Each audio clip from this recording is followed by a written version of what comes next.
This shit on Facebook just fucking killed me.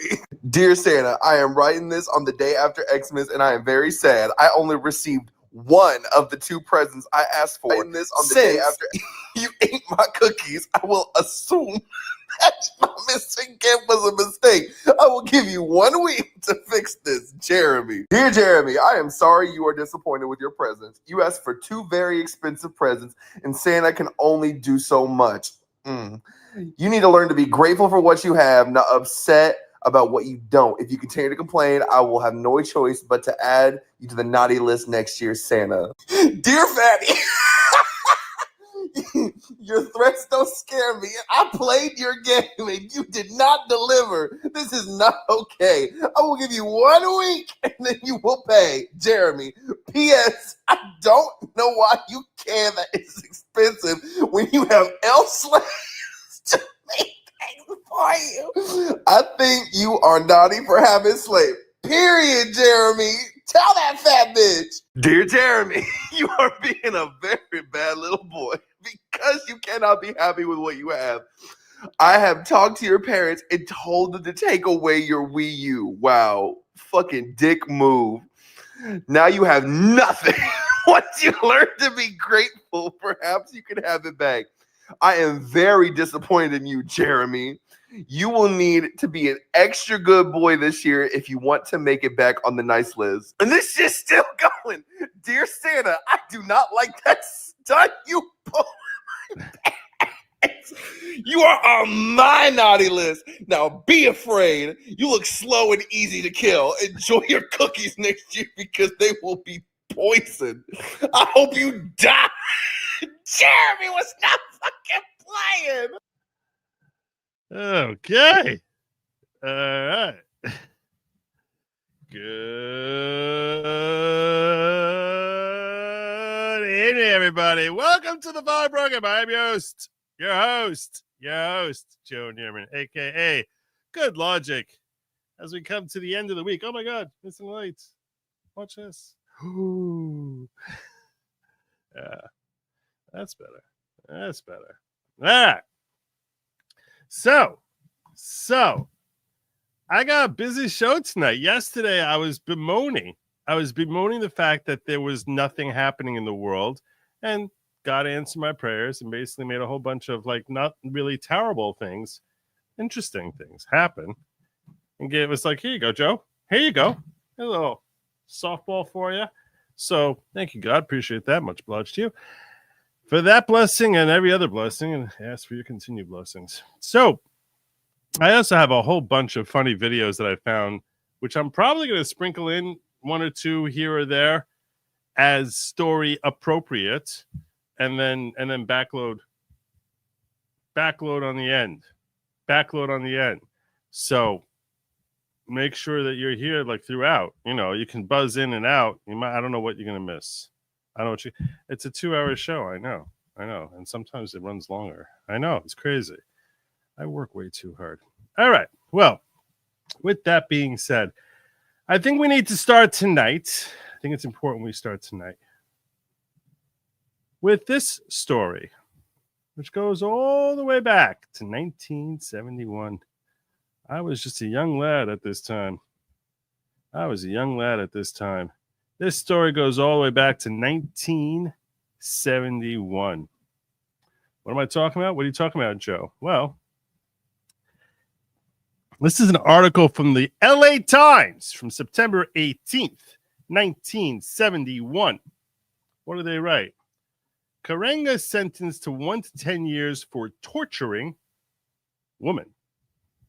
Black nationalist Ron Karenga was sentenced Friday to 1 to 10 years in state prison for feloniously assaulting a young woman who said she was tortured by Karenga because Karenga feared she was trying to poison him. Superior Judge Arthur L. Alarcon rejected a request by Karenga's attorneys Richard A. Walton to set bail so Karenga can be freed pending a decision on his planned appeal. The judge refused the bail motion, he said, because reports submitted to the court indicated that Karenga may be mentally ill. This guy Karenga. Don't worry, we're going somewhere with this. Karenga was convicted 4 months ago, along with 3 of his followers, in the May 1970 assault on Deborah Jones, 20, who at the time was a member of the defendant's once influential U.S. organization. The 3 were acquitted of attacking another young woman. Walton sought a probationary sentence, but Deputy District Attorney Roger Kelly suggested that Karenga was a behavioral menace to society. Menace. This is before it was cool to be labeled a menace to society, I'll point out. Urged either a prison term or return to State Department of Corrections facility for the psychiatric evaluation. Meaning his defense counsel was like, he loco, he crazy. Karenga, sorry, that was actually the prosecution was saying that. Karenga was committed for such a pre-sentencing examination, was sent back to court in July with the recommendation that he needed long custodial treatment in prison. You want to hear more details about how he tortured these women? Check this out. This was from contemporary news reporting of the time. This is back in the day when newspapers were actually read. They were a source of news for a lot of folk back then. I know many of you weren't really much alive at that point. I'm going somewhere with this. This is not just random stuff. I'm not just, this is not a historical show. I'm giving you background and context and things of that nature. A former member of the Black Nationalist Organization, U.S., told unemotionally Thursday of 2 days of brutal physical abuse inflicted on her and another 20-year-old woman a year ago by Ron Karenga, same gentleman, and 3 of his followers because they were suspected of trying to poison Karenga. Deborah Jones was once given the Swahili title of an African queen. She said she and Gail Davis were whipped with an electrical cord and beaten with a karate baton after being ordered to remove their clothes. She testified that a hot soldering iron was placed in Miss Davis's mouth and placed against Miss Davis's face, and that one of her own big toes was tightened in a vice. Karenga, head of the U.S., and others are also put detergent and running hoses in their mouths. Like that's like, I guess, the scaled down version of waterboarding. Miss Jones and Karenga did this after becoming upset because she would not cry. Karenga was upset she wasn't crying. That's this guy, Karenga. The incidents allegedly occurred on May 9th and 10th last year after both women refused to tell Karenga where they were hiding crystals. Okay, so that is Dr. Maulana Karenga, which is his embrace name, originally born Ron, used to be Ron, Maulana Karenga, used to be Ron. That's Sasso, man. Sasso used to be Ron. Now that was a very veiled reference I gave you. I don't think there's going to be 5 of you in the audience who know what that reference was. That was a line said by Al Pacino once. Yo, man. Shoo-wee, what's that smell? What's that smell? Sasso, man. Sasso. Used to be Ron. Well, this is Maulana, man. Maulana used to be Ron. Ron Karenga. If you're wondering, I'm checking the audience, see if any of you recognize what that name is, what that line was from.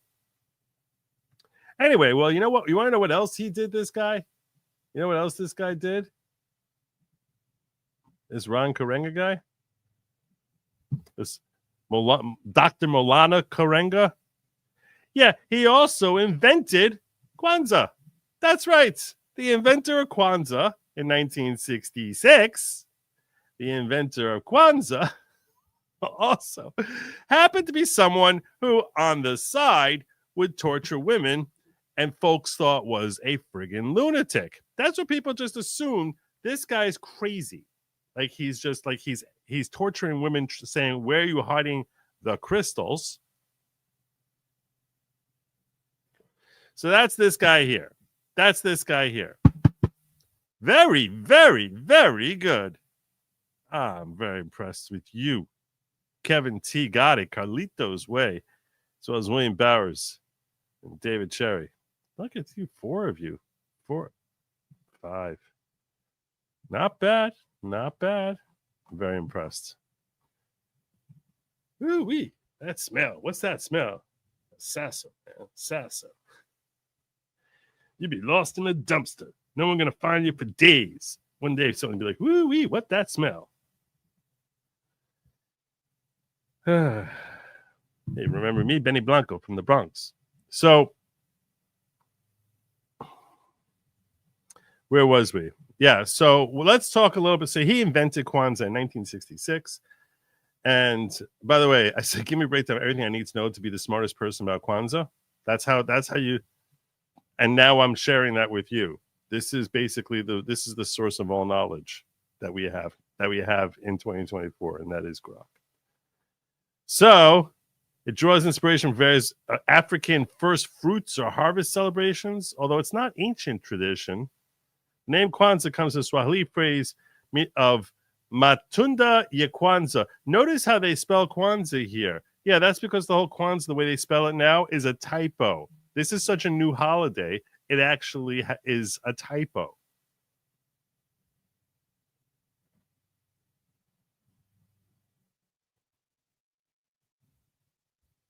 You'd love to call in and sometime H1B arguments today. I'm going to get to H1B. I'm going to get there, but we're going to get there shortly. Okay. Not at the moment. That's part of my Elon coverage tonight. All right. Kwanzaa observed from December 26th to January 1st, spanning 7 days, and each day they focus on a different principle. This is the notion behind this completely made up bogus holiday, which I was actually not really even joking when I tweeted out today that Kwanzaa is basically Swahili for communism. Look at the 7 principles of Kwanzaa. And the only one which doesn't really fit in with that is number 2. Number 1, striving for maintaining unity in family, community, nation, and race. Defining, naming, creating, and speaking for oneself. And then the rest of this is just let's go communism. Building and maintaining community together, solving problems collectively, supporting Black businesses and fostering economic self-sufficiency. That's Ujamaa. So we got Umoja, Kuji I don't even know. Kuji Chaguila, Kuji Chagulia. This is the one that we're going to hear one of the advocates of Kwanzaa talking all about. Nia, which is collective vocation of building community to restore everything is about the collective, making the community more beautiful and beneficial. Belief, Imani, belief in the community leaders and the righteousness of the struggle. I mean, if you don't have anything that's more cultish than this, Imani, faith, belief in the community leaders and the righteousness of the struggle. How much more cult-like can you possibly get than this entire warped perspective of what is purportedly a holiday? This is a holiday. What's a holiday? That we're basically saying you have to dedicate your life and yourself and everything towards building, maintaining the community, having a belief in the community leaders and the righteousness of the struggle, the collective vocation of building the community. We all have to work together to build a community. This is weirdness. This is weirdness. And they go, and Grok is giving me everything I need to know. So they talk about the Kanara, which is the candle holder, the Mishuma Saba, the 7 candles lit each day, which this is as if that's not an obvious ripoff from Hanukkah. Pathetic. Everything about this is stupid and pathetic. I'm sorry. This is not a real holiday. This is less of a real holiday than Rainbow Unicorn Day. This is not a day. This is not anything. This is stupid. And no one ever celebrated it when I was growing up. Nobody was celebrating this. This is a made-up thing.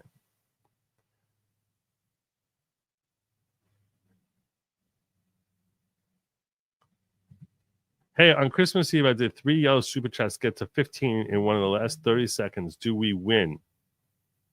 What did we have? What did I have that day? I was looking each day to see if I made it. And there was one day that I did. This is a fair question. This is a fair question.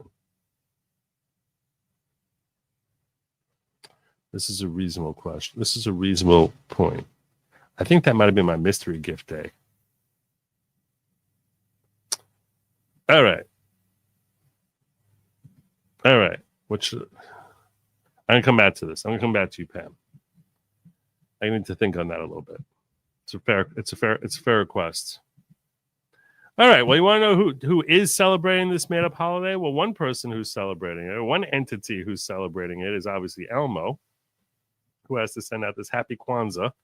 Elmo wants to say a great big thank you to Dr. Michael B. Jordan for visiting everybody on Sesame Street and sharing all about Kwanzaa. Abarigani! Unbelievable. See, this is what you call indoctrination. This is indoctrination. We're going to shove down your kid's throat this made-up, stupid, communist holiday.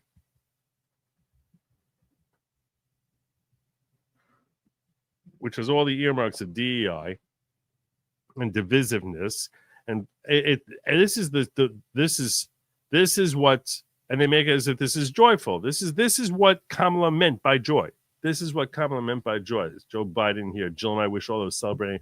We got Jill and I would love to virtue signal to you all and tell you that we actually care about this stupid made-up holiday, which did not exist when I first started in Congress. But now, we're very big believers. Oh, yeah, go Kwanzaa. Oh, yeah. No, come on. Come on, man. Oh, no, I'm serious. No, come on, man. No. Oh, man. I mean it. No, really. Vice President Kamala Harris tweeting out, when I was growing up, Kwanzaa was a special time of reflection with family and friends. Let us carry the wisdom of 7 principles with us as we work to build a brighter future. Happy Kwanzaa. Oh, really? When you were growing up? Is that really so? Is that what things were happening for you when you were growing up?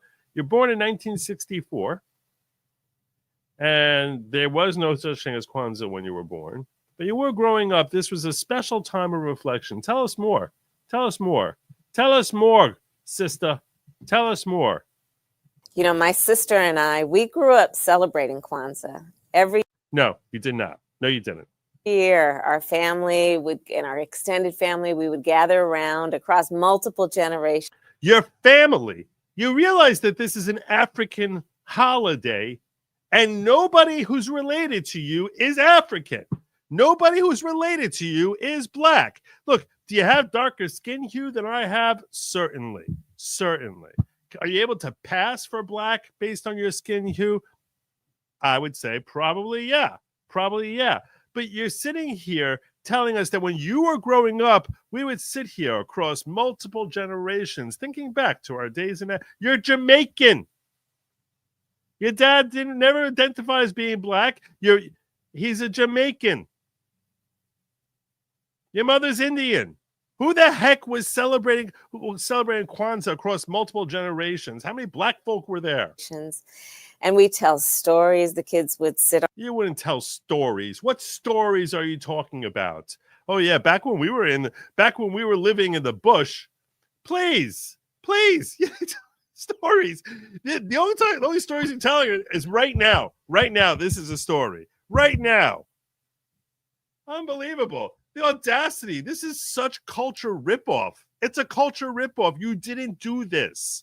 Everyone knows she has no African blood. Like literally she on the carpet, and the elders would sit in chairs, and this never happened. Which elders? Would you import black people so you could celebrate Kwanzaa? And we would light the candles, and of course afterwards have a beautiful meal.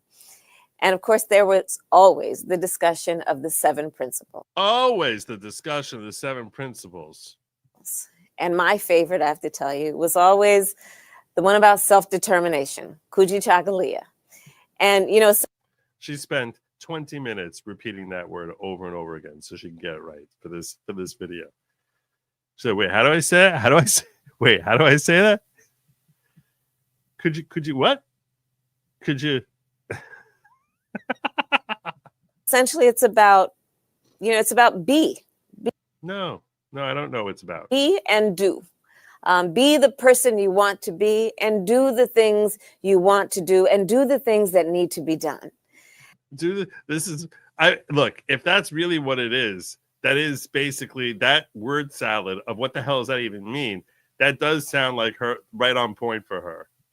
It's about not letting anyone write our future for us, but instead going out and writing it for ourselves. Putting your head down and getting to work. And that principle motivates me today as we seek to confront the challenges facing our country and to build a brighter future for all Americans. So to everyone who is... All right, that was, I don't know, I think that was last year's message, because I think this was this year's message.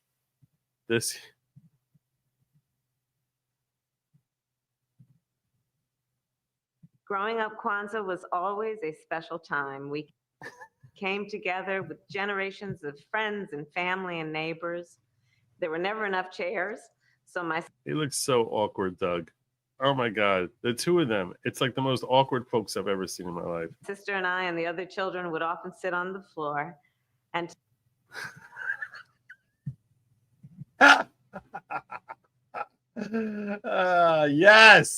Yes. Come and get me, Candace. Come and get me, Candace Owens.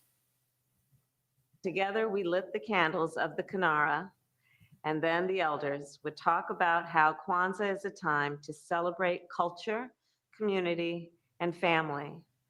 And they, of course, taught us about the 7 principles. My favorite principle was always the second, Kujichagulia.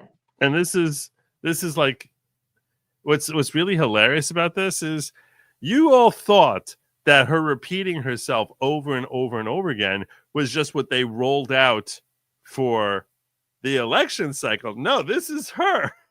This is her. They give her marching thing. So now you're going to talk about Kwanzaa. Oh, okay. I'm going to talk about Kujichagulia.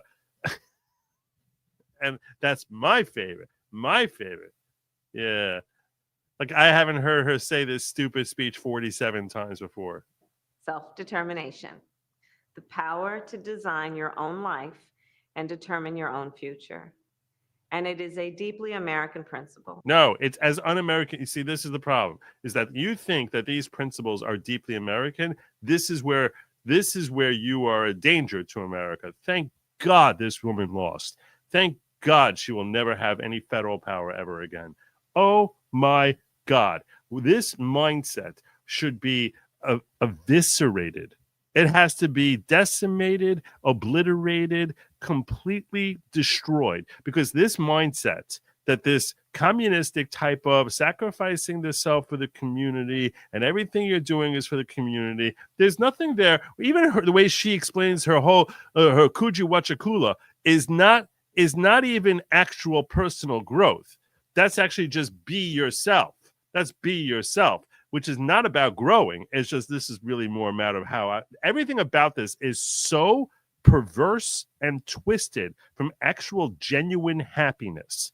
Everything about this made up, stupid, not at all, never was any more of a holiday than Shellfish Collection Day.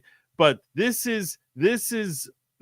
idiocy that is spread demonically as if this is a blessing and a warm thing, and let's be tolerant, let's be accepting. Tolerant of what? This is not anybody's culture. It's a made-up communist event dressed up as some sort of religious holiday. You're basically turning communism into some sort of religious holiday for Black people.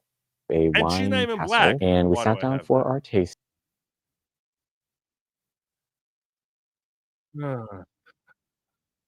Sorry. All of a sudden, I just had this pop up here.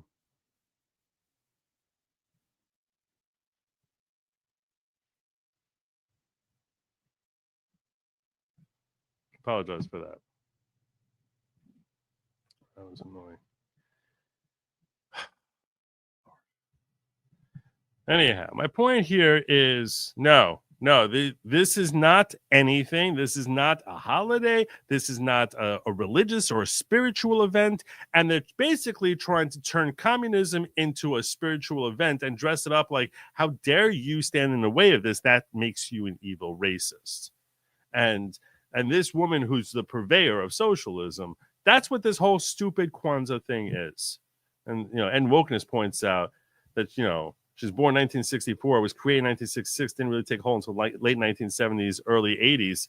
That's the first time anyone heard of it. She's making it as if she was a little 6-year-old girl sitting around the table. She's, I remember I was sitting on the floor. Even if your family would have celebrated, even if you were black and you had started celebrating it, you never would have heard of it before 1980. No one heard of it. No one heard of it. He's sitting here, and all the elders, and I'd sit there. We'd tell stories and laugh. You're such a liar.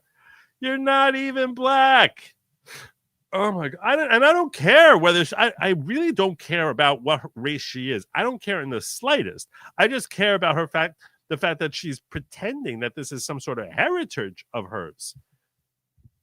If she told me that she sat around on Hanukkah spinning a dreidel and eating latkes on her bubby's lap, I would get offended by that. I would feel culturally appropriated. I'd be like, that's not true. You're making this up and try to identify with me or my people.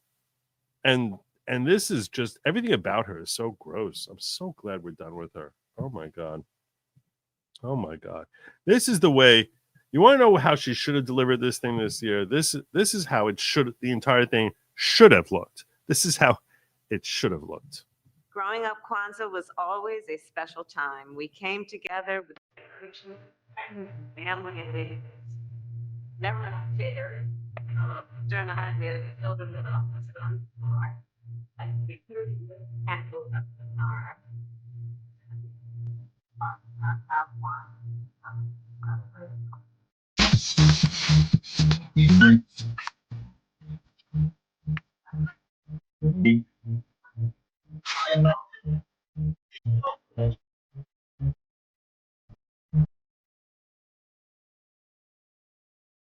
growing up, Kwanzaa was always a That's what it should have been. That would have been far more. That would have been far more engaging. Way better. Way better. Hey, everything's better with cat turd. Everything is better with cat turd. It's true. It's true. Everything is better with cat turd. If you're unfamiliar, cat turd, that white cat that you might see in memes, that's a reference to cat turd, who's a very popular right-wing populist commentator on X. On X. That's what that is. That's cat turd. That's cat turd. All right. Let's spend a little bit of time talking about this whole cat turd situation and his fight with Crenshaw. Poor Crenshaw. Oh my God. So Dan Crenshaw last week was taking all sorts of flack because a lot of people were saying, hey, Dan Crenshaw, why are you behind this 1,500-page bill and trying to give yourself a raise? And that you're basically everything wrong with the GOP, which he took great offense to. And he basically started making all these wild claims that political influencers on social media are bought and paid for. And I hate to tell you guys this, but that's the sad, honest truth. That's the sad, honest truth. And he specifically got into it with cat turd.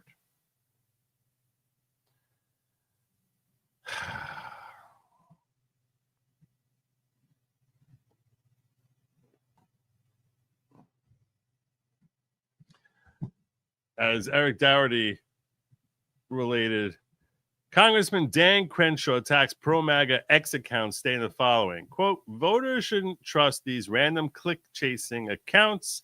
They literally sell their influence to the highest bidder. It's well known in politics. That's what he's claiming. To which Cat Turd actually said, I've never taken a dime. More lies from Dan. And that was what Cat Turd came back with. And then there was this.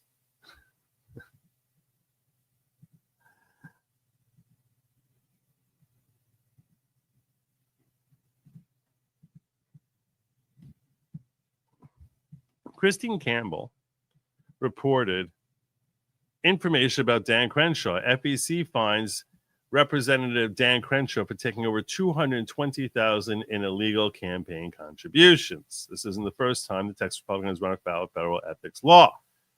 Federal Election Commission fined Dan Crenshaw Committee $42,000 on Friday after finding it accepted hundreds of thousands of dollars in illegal contributions. Commission found that Crenshaw's 2020 re-election campaign knowingly accepted $223,460 in apparent excessive and prohibited contributions for the 2020 primary and general elections. After being notified of these issues, Crenshaw's campaign waited months to return the improper contributions, a delay blamed on human error. So they accepted a conciliation agreement between the federal agents and Crenshaw's campaign, and they said, you'll give us back $42,000. That's what Christine Campbell shared out. Cynthia Holt, and I don't know who Campbell or Holt are, but it says, well, what do we have here? FEC finds Dan Crenshaw for taking over $220,000 in illegal campaign contributions. And Catter shared this out, saying, never doubt me when I call these scumbags out. Because he had called them out last week, and this came out right before Christmas. Well, Dan Crenshaw, no, Dan. This is just not a fight you want. You don't want this fight, Dan. I'm telling you, you don't want this fight. You don't want this fight. It's not going to work out well for you, Danny. Danny, it's not going to work out for you. I'm sorry. Just not. Dan Crenshaw. Yeah, well, your audience might want to start doubting you because this is completely made up. Knowingly spreading slander isn't a good look, not to mention libelous. So you might want to delete, which some folks are speculating, is that a threat? You might want to delete, otherwise I'm going to sue you or something. Is that what he's trying to say there? I personally think it probably is a veiled threat. I don't know. You guys think that's a threat? Not to mention libelous, so you might want to delete. Not very. I think he's trying to. I don't think he's threatening. I think he wants Catter to feel threatened without actually issuing the threat, which is very beta move. Because he's too cowardly to actually express the threat. First, in general, okay, let me tell you this. Just principles of being a grown man, okay? In case some of you are young and are still learning, okay? Principles of being a grown man. Number one, never issue threats. Don't issue threats. Do or do not. Do not issue threats. Number two, if you're going to violate rule number one and you're going to issue a threat, then issue a threat. Don't do it in this passive-aggressive type of, you might think I'm threatening, because now it comes across, and third, don't do it on the internet. If you're going to say it orally and therefore let it sort of filter into someone's brain, but you don't do it in writing, and you never do it to someone who is clearly much more popular than you are in the environment. You sort of got to look around, read the room, recognize, how is this going to play? Is this going to play well? Is it not going to play well? Because I'll tell you right now, anyone who knows anything about social media could have foreseen this would not play well for Dan Crenshaw, because the guy then goes out and does this, and show enough, he gets community notice. When he says, I didn't do it, and the community note says, yeah, Dan, you did. You're full of hot garbage, which is basically telling Cat Turd, there's no reason for you to ever think about taking this thing down. This is the worst threat in the world. This is such a disaster. So he's threatening someone who's way more popular than him. How much more popular is Cat Turd than Dan Crenshaw? Well, let's just look at overall numbers and just number of followers and start there. Start there. Dan Crenshaw has 1.2 million followers. Very impressive. Very impressive. How many does Catturd have? 3.3 million followers. So you're already starting at a 2.5 to 3 to 1 disadvantage. Plus, you lost a lot of your popularity over the last couple of months. So out of the 1.2 million people following you, which I'm one of them, and I don't like the guy. No one's following Catturd who dislikes him. The guy's a political influencer. He's not. I'm following this guy because he's a member of the House of Representatives. You're not going to see me following Kyle Kalinske. And I'm one of the few people from MAGA who might, because I'd be like, hey, maybe there'll be something in his thread that I can use to cover. And even I'm not following him. There's no way in heck any of you are following Kyle Kalinske. I'm sure. Look, maybe there's a handful of you who are like, basically you're political fluid. That's possible. A handful of you who may be politically fluid. I guess some of you might want to stay informed about what the Kyle Kalinskis of the world, what the David Pacmans of the world are saying. There are one or two people on the left who I'll follow, sort of to look for content. But my point is this. Catturd is a million times more popular than you, Crenshaw. And you're sitting here basically not expressing anything fact. You're just saying, no, you're wrong. I'm going to come after you and sue you. And he gets community noted, saying reasonably Dan Crenshaw of Congress and Paul Kilgore, his official capacity as treasurer, violated 52 U.S.C. Section 30116F and 30118A. Now he goes into his explanation. This is where you're like, okay, know when to delete, because this is not good. This is not good. To be clear, this story was from years ago. Wonderful, very impressive. You're lying by implying we solicited illegal contributions. Did he imply that? Did he imply that? I don't think he implied that. People sent in donations over the limit, which just means we have to go through the painstaking effort of writing every single one of them a refund check. It takes forever and is extremely tedious. Happens all the time in campaigns. When are you bottom feeders going to find something real on me? I'm enjoying living full time in your empty little brain, Catturd. No one thinks that you're living more in his brain than he is in yours. No one thinks you're winning this argument, Dan. No, your mother doesn't think you're winning this argument. Nobody. I'm sure his mom called him and it was like, Danny, I told you, stop it. Stop it. This is not going well for you. So you sit here trying to farm this out and try to frame it as if you're living in his brain, when he's clearly deep inside yours. You're the one who's responding to your own tweet and getting community. Catturd saying, I'll just let the community note be my reply.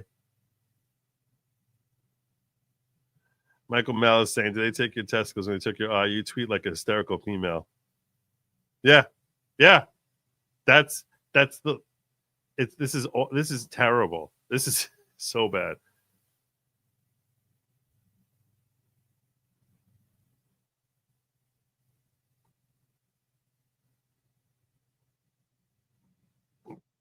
And you just see in the notes here on his own thread, he's just getting ratioed, completely ratioed. Yes, let's be clear. The FEC found that Dan Crenshaw's 2020 campaign knowingly accepted donations in violation of federal law, had to pay a civil fine, and to cease and desist from violating the law. And here's from the agreement.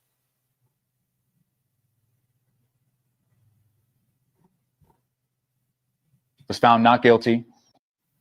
So obviously I went to trial, was found not guilty, and ended up retiring out of the Navy.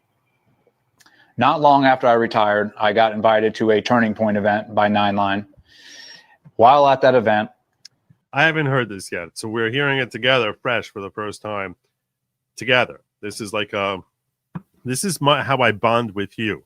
Okay, is that I'll basically watch and learn with you. So no, I haven't seen this yet. That looks interesting. I just happened to run into Dan Crenshaw. I saw him coming down the hallway, and I wanted to go up and talk to him just to get his thoughts on the whole situation and why he did not support me, or why he made up his own petition saying to keep me in prison. I was not angry. I just wanted to talk to him, team guy to team guy. Oh, he's a J6. He's a J6 guy who Dan Crenshaw did not stand up for, even though he's a retired U.S. Navy SEAL. To get his thoughts. He saw me from down the hall and immediately looked down at the ground and speed walked right past me. Didn't even give me the time of day. So at that point, I was like, all right, he's a politician. I can kind of understand why he didn't want to support if it would hurt him in some capacity. So I just let it go. Not too long after that, I obviously wrote the book. And when the book came out, I went to Congress to do a book signing for the 50 congressmen who did support me, who did sign that petition to get me out of prison. While there, I was pulled aside by multiple congressmen and was told that Dan Crenshaw was actively working against me behind the scenes. He was going up to each of those congressmen who were supporting me, telling them not to support me, that I was guilty, and that it was his community and they needed to butt out and let him handle it.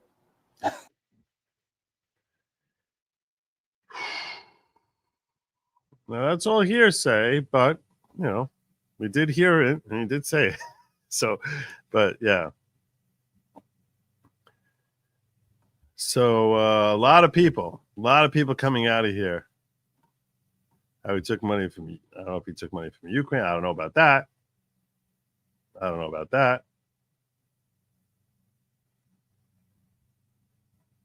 He went up 42% in 1 year. That's kind of beating the stock market. All sorts of questions around Dan. So, yeah, not looking good for you, Dan. Was not a good day today. So a couple of tips I'll give you is, number one, stop. Shipwreck Show is sharing out here. The repeated beatdown Dan Crenshaw by Catsuit has been my favorite thing of December. He has been killing him. Killing him.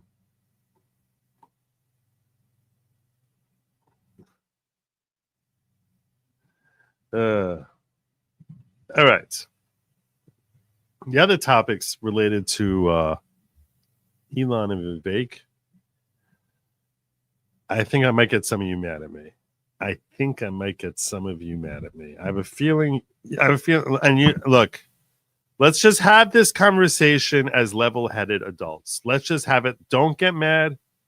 We're on the same side here, okay? I might get some of you upset. There's a good chance I'm going to get some. I'm feeling like I'm pretty certain some of you, I would say 20% of you are going to be mad at me.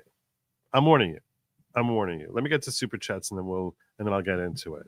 But on this Elon and Vivek thing, these are interesting conversations that I'm going to have with you all. Some of you are going to get upset with me. It might be much higher than 20%. It might end up being 70% of you. I don't know the numbers. I don't know if I'm in the majority of MAGA folks in my perspective on this or not. I'm still going to give you what my perspective is. And I'll take your feedback. If you think I'm wrong and you have constructive criticism as to why I'm wrong, power to you. All right, but let's get to these chats first. Her father lived in Jamaica, but is Indian, white, Irish mixed. Her mom's Indian. Their ancestors did own black slaves, though. That doesn't, yeah, seriously. Bella Stella, queen of recruitment, hitting me with 10. 10 good Lawgic memberships. I didn't think I missed it. I don't know why. I did miss it. I didn't see who they were. I apologize to you, Bella Stella. But she hit me with 10 new members of the following. You fine people who were gifted memberships courtesy of Queen of Recruitment, Bella Stella. I'm just going to say to you, please make sure you express your gratitude to Bella Stella for bringing you into a gathering of like-minded individuals who are not at all. Like it's not at all a Kwanzaa type of deal.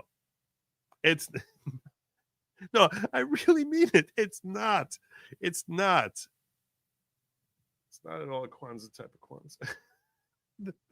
There's no candles. There's no sitting on a map. There's no uja muja. It's not at all a cult type of cult.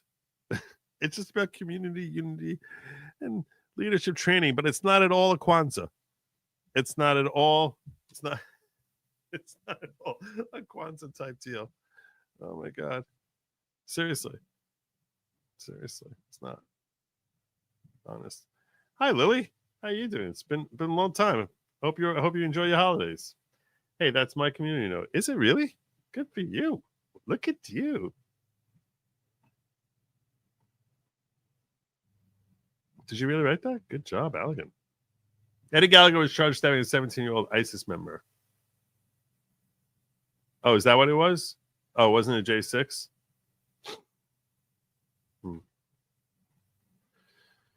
Appreciate you clarifying that for me. Thank you. I assume that this says your name is Jaybird. I assume the 1 and 3 are supposed to be pushed together and it's like looking like a capital B. That's my guess. So I'm just going to refer to you as Jaybird henceforward. If I'm mistaken on that, I apologize to you, Jaybird. But I'm assuming that's the right thing, right? That's the right way to read this, Jaybird, right? That's right. Y'all sitting here, just nod if I'm correct. You don't have to type anything, just nod. All right. Oh, look at this. Look at this. I got it correct from the man, the myth, the legend himself. All right. No, Eddie Gallagher was a Navy SEAL who was being railroaded by the Navy and faced life in prison on false charges. Okay. I apologize for getting the J6 thing wrong. I'm sorry about that. You know how I know Crenshaw's a rhino? He called people criticizing him incels, which is language you only hear far leftists trying to demean. I think I've used incel. If I ever use incel, it's possible. It's possible. I wouldn't have ruled that out of my vocabulary as that's a far left type of thing to say. I'm now got to take a poll. I don't know that I agree with this at all. I'm throwing a poll up here. Do you guys think is incel really, is that a far left term? I don't think it is.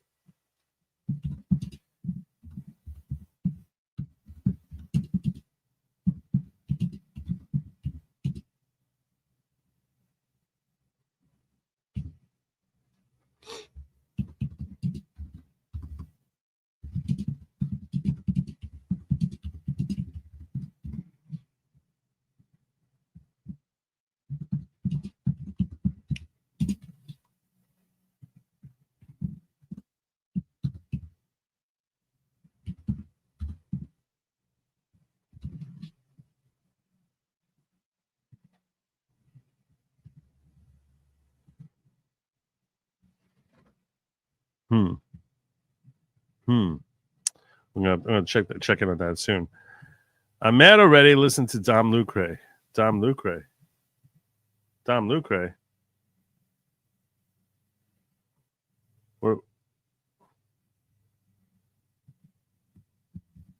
know, there were bunk beds in that Korean game thing. I don't know what that means. That wasn't that. I don't know. Jaybird gifting 5 good Lawgic memberships. Thank you, brother. Appreciate that. Bringing it into the following: Pablo Acqui, Raiden Sama, Snacks, Alexius, and Bob Terwilliger.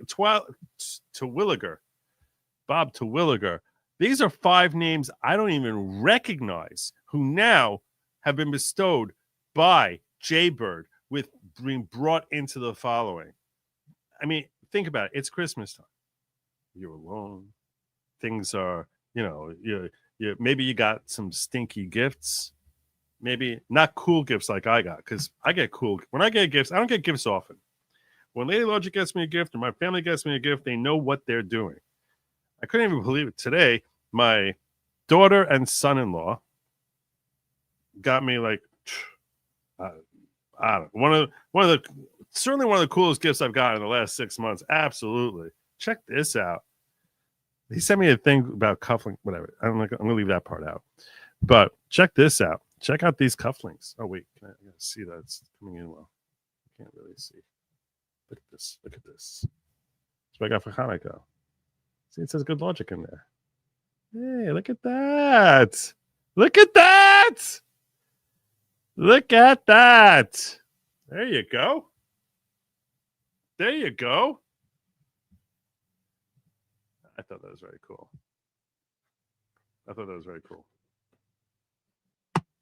Little capital N there for my last name. So there you go. Yeah. So that's, I was like, my God, I could probably like sell those for like $200.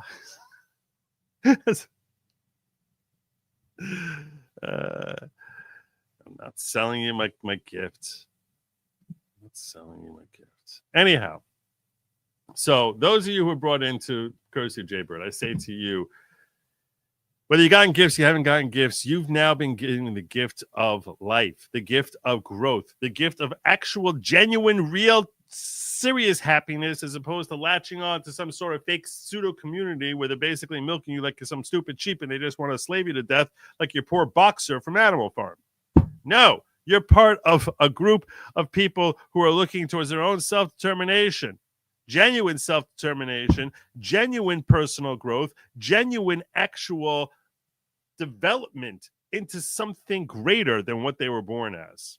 So, those of you who are brought in, welcome to the following. We have cookies, not at all cult type of cult. Never have Kwanzaa here, ever. Business. I don't even believe in it. I don't believe it. I don't. You can't make me. Need to check out, make sure I haven't been missing anything in the ghetto, because I haven't been peeking in the ghetto yet tonight. And I did. HPGKMC says that was Eddie Gallagher and Najee Sixer. Check your Twitter DMs. I sent a link to Grok's article on him. Did you though? But did you? I'm going to do Eddie Gallagher right and get the actual true story on him, because I misled you all in my ignorance by not knowing better. And now I feel like I got to get to the bottom of this. So let me see if I can find that.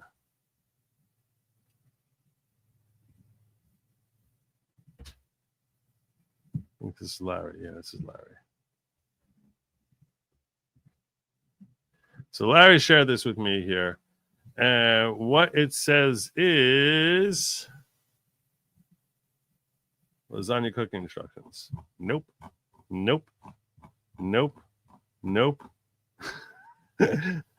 don't know if he realized he was sending me everything he's ever asked Grok.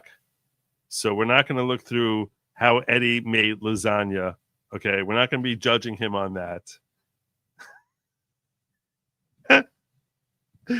Did you know that link was going to do that, Eddie? Sorry, not Eddie. Larry. We're not going to look how Larry was making lasagna.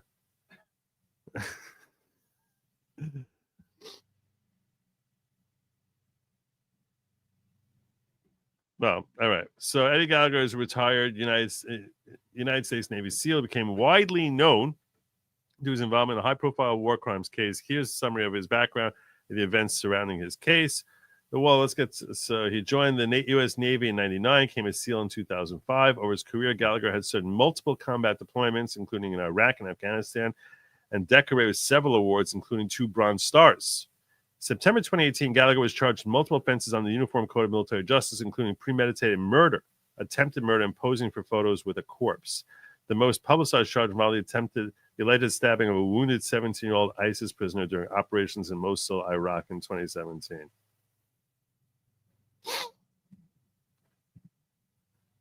Gallagher was acquitted of the murder and attempted murder charges in his court-martial on July 2nd, 2019. However, he was convicted of the lesser charge of posing for a photograph with the corpse of the ISIS fighter. Really? That's what they went after him for posing with the corpse?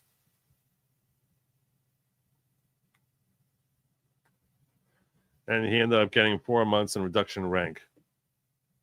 But Donald Trump intervened by restoring his rank and preventing the Navy Army from taking away his SEAL trident pin, which signifies his status as a SEAL. Look at that, in case you didn't love Trump enough.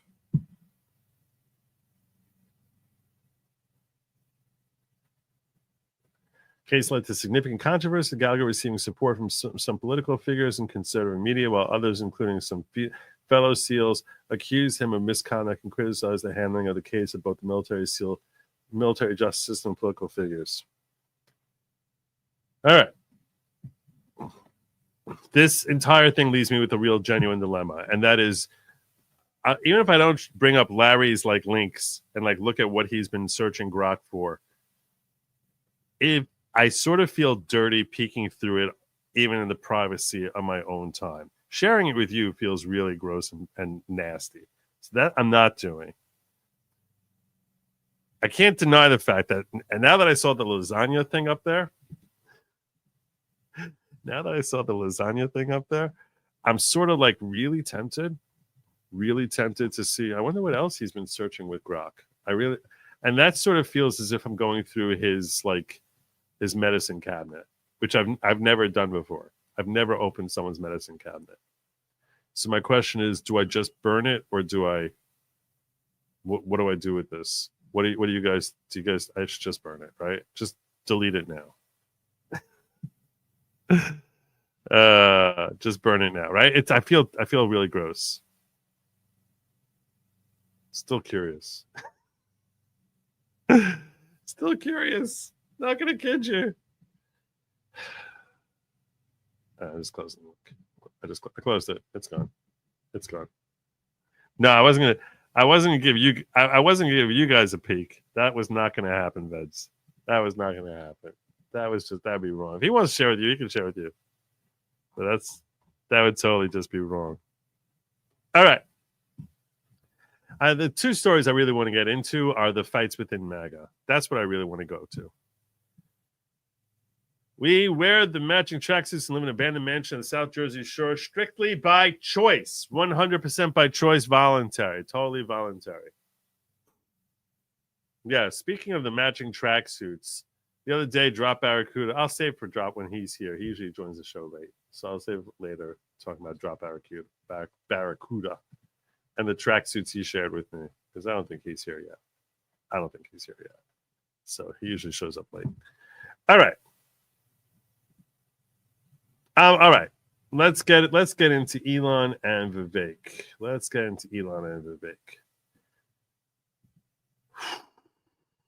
Where to start? I'm sure we're gonna get a lot of you mad at me with this. All right. I got Vivek open here. We'll start with him. Nah, it makes sense. I changed my mind just like that. We're going with Elon. Let's go with Elon. Why don't I see my link? Where is my link? I'm going to have to check my link here.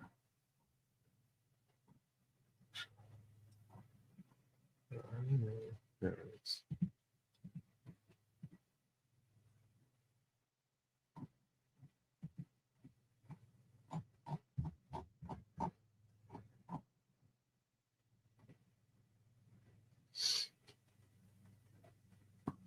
So there's an H-1B program, which is a visa program, and this is what you need to understand the context of the fight that Elon is now having with a lot of people in MAGA. There's a program, an immigration program called H-1B. H-1B is a visa work program whereby someone who's coming to work here has that if you're a foreigner and you want to come to America to work in specialty occupations that require theoretical or technical expertise, that you can get a specialized visa to come and work here in the country. Elon was expressing that we should have more and more H-1B folks here in the country.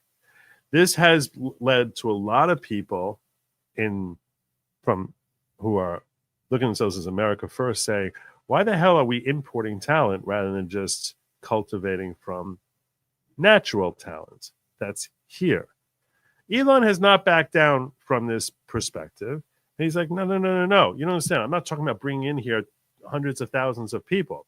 I'm saying let's pluck from the best of the best all over the world and get them on in here. And this will help make the world a better place for Americans and the world. Have America be sort of the cultural center, the enlightened center, where we can get all these great thought leaders all these great innovators, all these sharp minds who have expertise and ability, and bring them in here, and that will enhance American productivity.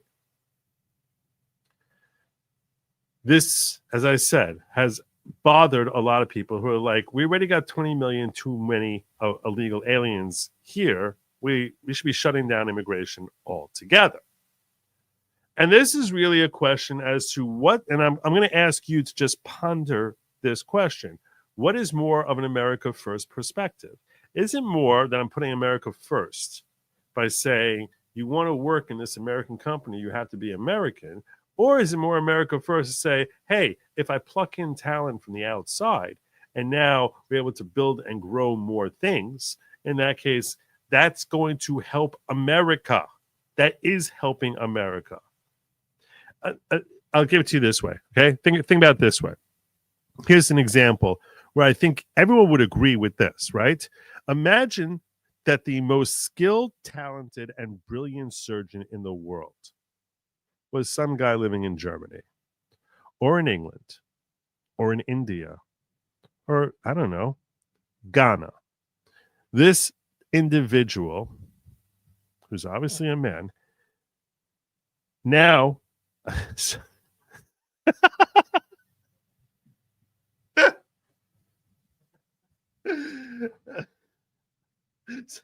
sorry, I had to. No, so this individual now, he or she, just because we're dealing real hypotheticals here.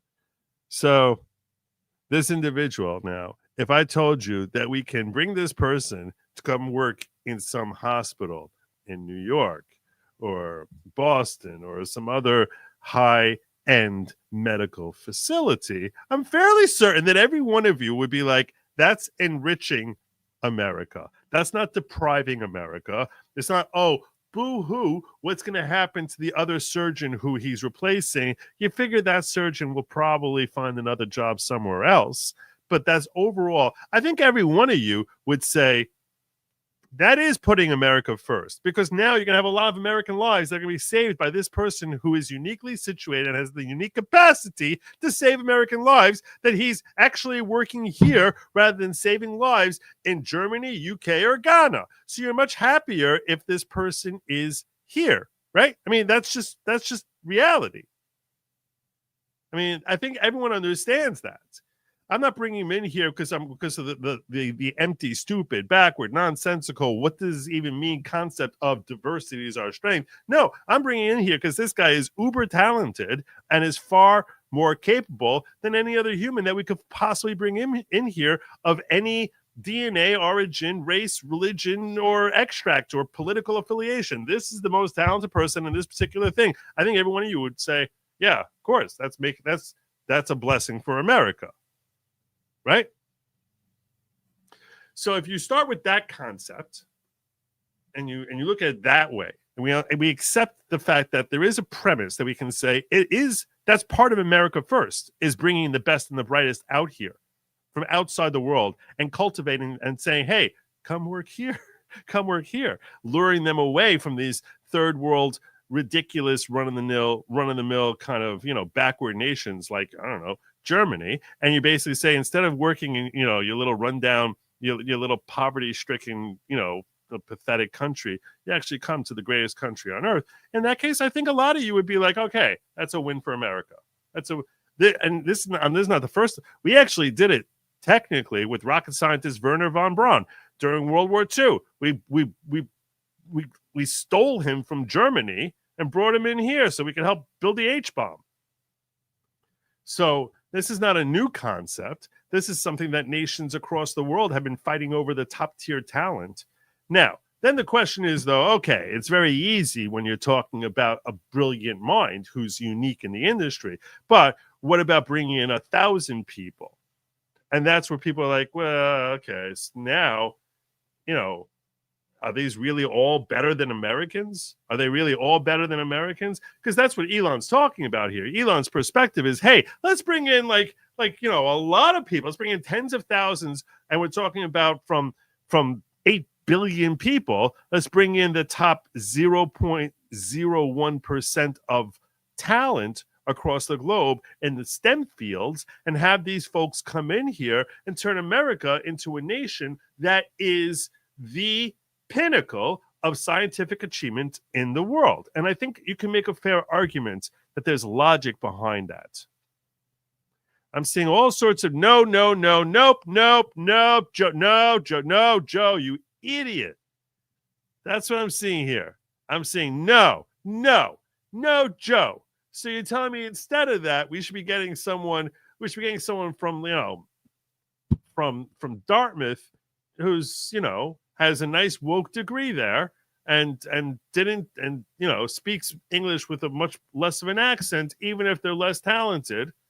And we should bring them in here. Or maybe if we don't have enough scientist specialists in that industry, we can bring in a couple of those really expert gender studies majors and have them come on it. I don't understand what this means. I don't know what.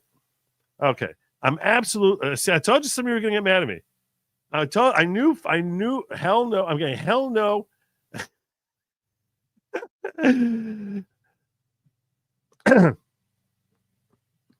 I'm going, hell no, you're an idiot. I told you some of you were going to get mad at me. RP Game is saying he's on board with my argument. Dustin Lewin says, nobody. Elma's not now. Not now. This is, we want to get the best and have them stay. Well, that's, that would make sense. You think someone's going to come here and then go back, and then after that they're going to go back to Australia? Really? I don't think so. When you're saying as long as we're using our specialists first, the question is, what if they're not as skilled, our specialists? What if they're not as talented? What if they're not as capable? No, we have to use our specialists first.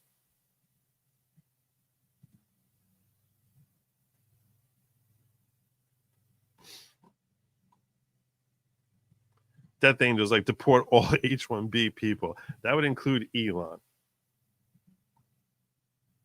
Why is it a false choice? I'm not trying to present a false choice. I'm not. And I want to give. I'll give the opposition side of the argument, which is that H-1B has traditionally been abused, and it's like, no, this person, we need to get this guy in here because he is the expert in how many boxes I can draw in this painting. So it's like, come on. Here comes the flag. Here it comes. All right. Patricia Johnson, member for 9 months. 23% foreign med students have become residents in U.S. in 2020. Take up resident spots U.S. city medical students could have filled. U.S. citizen medical students could have filled. Okay. All right. Does that mean I'm going to ask you this, okay? I'm going to ask you this. As far as delivering a better product, assuming that they got in purely on merit, are you telling me, could one not make the claim? I'm just philosophizing. I'm not even taking this position that I'm about to take. This is not my position. I'm just theorizing. I'm going to theorize with you. And I know some of you are going to be like, I can't believe Joe believes that. And I'm telling you now, I don't believe this, but I'll tell you, there's logic to say that much as you're putting a premium on the fact that this one candidate is American citizen, how is that different from putting a premium on the fact that candidate is black or a woman or gay, whatever stupid intersectionality? Like, does it help we, the final customer end user, the fact that this person was an American citizen, rather than if they were brought in here and actually working here and developing their talents here? Yeah, I mean, you have to sort of, and if you tell me that there's a difference, that there's a philosophical difference here between that, in that case, that's fine. But walk through exactly what is the difference between a person's intersectionality that when we're talking about cultivating the best of the best and what schools should be bringing in and what hospitals should be bringing in and what research centers should be bringing in, whether those research centers are in medicine and computer, and pick whatever area of astrophysics, I don't care.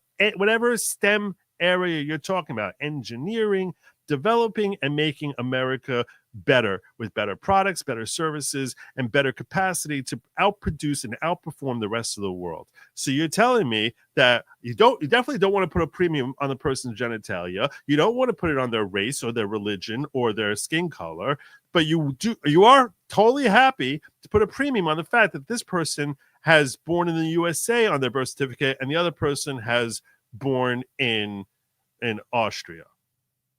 So we want to just give born in the USA preference that for there it works. All meritocracy takes a back seat to American citizenship. And you can take that position, but at least recognize how there is sort of a philosophical question, that conundrum as to what you're walking yourself into. And you could make an argument. If you want to take that position, you could say, here's the difference. The difference is that's part of being America first. And I'm going to stand up for my fellow American brethren. And you can take that position. That's fine. There's nothing flawed about that, but at least recognize that that is what you're doing.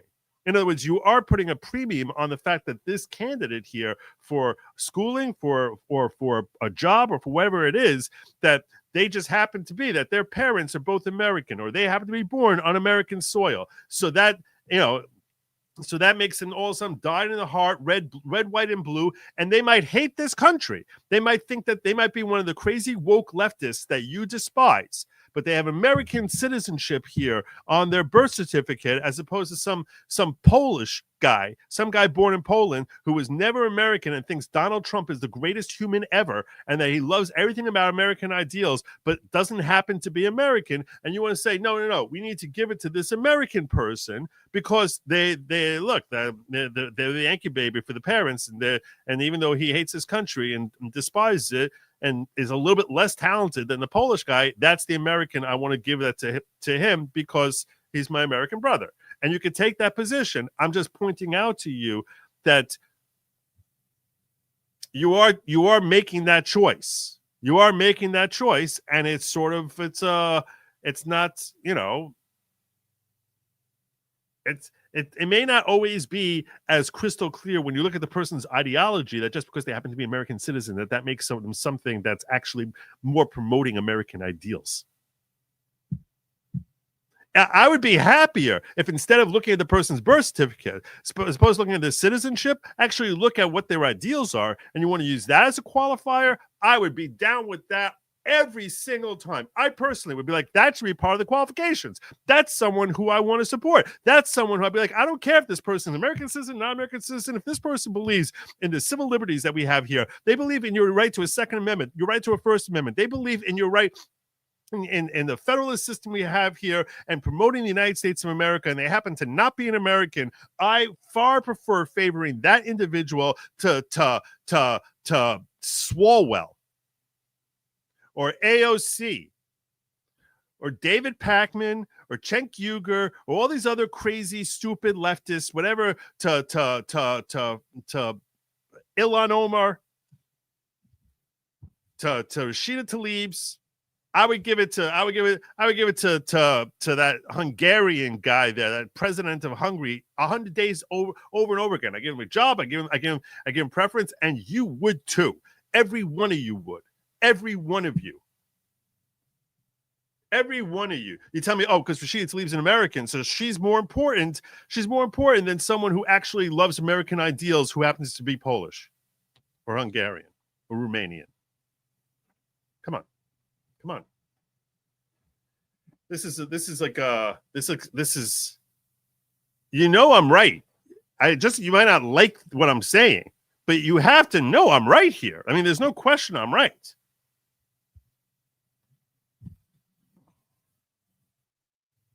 Now let me see all the people who tell me I'm wrong. This is the part of the show where I look at all the people telling me I'm an idiot. I'm going to start with the Rumble people because they get loud. Let's see what we got. Mary Isme says, in Washington State, where I live, they canceled the talented and gifted program because of equity. Too many whites and Asians were in the program, so they canceled it. Okay. I don't think that's good. Same way I don't like that. I think that's stupid. I think that's self-defeating. I also think looking at American citizenship as something that's the person we have to take priority over. I don't understand that necessarily. I don't. You have to explain to me why that would be. Elliot Ford says we cue sharp minds from all over the world to mentor the next crop of geniuses and weed out the indoctrinating ideas they absorb in the U.S. college system. An ideal setting, okay, yeah, I'm fine with that. I'm fine with that. That makes sense to me. Ruston says, yes, bring in the smartest. The bottleneck in most industries is IQ. There aren't even enough people in the world to fill that gap. So maybe bring in all good smarties we can, especially if they have good values, right? If they have good values. What's your take on this? You want to weigh in? No. Okay. I have a visitor here today. Very based young man. All right. What else we got here? 1,000 Talents program proves it's a great idea, but our educational structures are already compromised. In exchange for funding, the Ivy League have allowed the CCP to have offices right on campus. Well, okay, that's a little off topic though, isn't it? I mean, we're talking about whether or not the H-1B program, you can tell me that the way H-1B is being run is terrible. And you're probably right. I know nothing about how well it's run, whether it's abused. I assume it's a government program. That means it's going to be abused. I assume that as a premise. I'm simply saying, does that mean that conceptually it's the wrong thing to do? That's where I'm starting to have a question. Now, there has to be limits, obviously, in theory. Otherwise, you still would end up having a replacement and having this overhyped, super talented, uber powerful America where there's no jobs for Americans because we're basically plucking from 230 different countries. And, and only 5% of the jobs end up being filled by Americans. That would be a problem in theory. That would be. You can't deny that, right? Tech workers have been replaced by these workers because they get paid so much less. See, getting paid less is a different thing. That's not saying that they're better. That's not saying they're more talented. That's just they're willing to work cheap because they're living in countries which, you can buy 3 pairs of shoes for $6.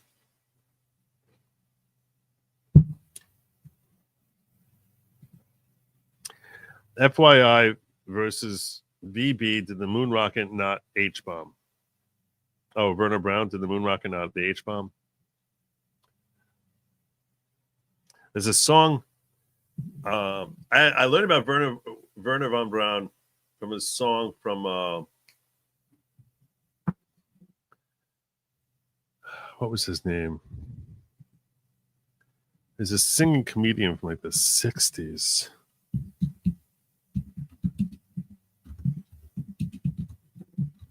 I'm gonna have to.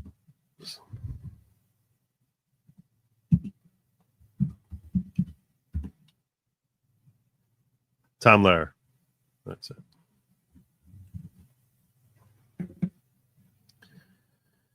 So I could have confused that. Protectionism fails on a fair playing field. Meaning what, Joe? Like, are you trying to say that we're not a fair playing field, or are you saying that? I'm not sure which way you're going on that. I came here for this topic, crap fest. I brought popcorn. Oh, good. Enjoy. How many Einsteins do we need, Joe? I don't know, but I'll tell you this much, probably more than one, especially because Einstein wasn't that great. Don't get me started on Einstein. But you're making a fair point, Karen. And I'm glad you didn't take offense when I was Karen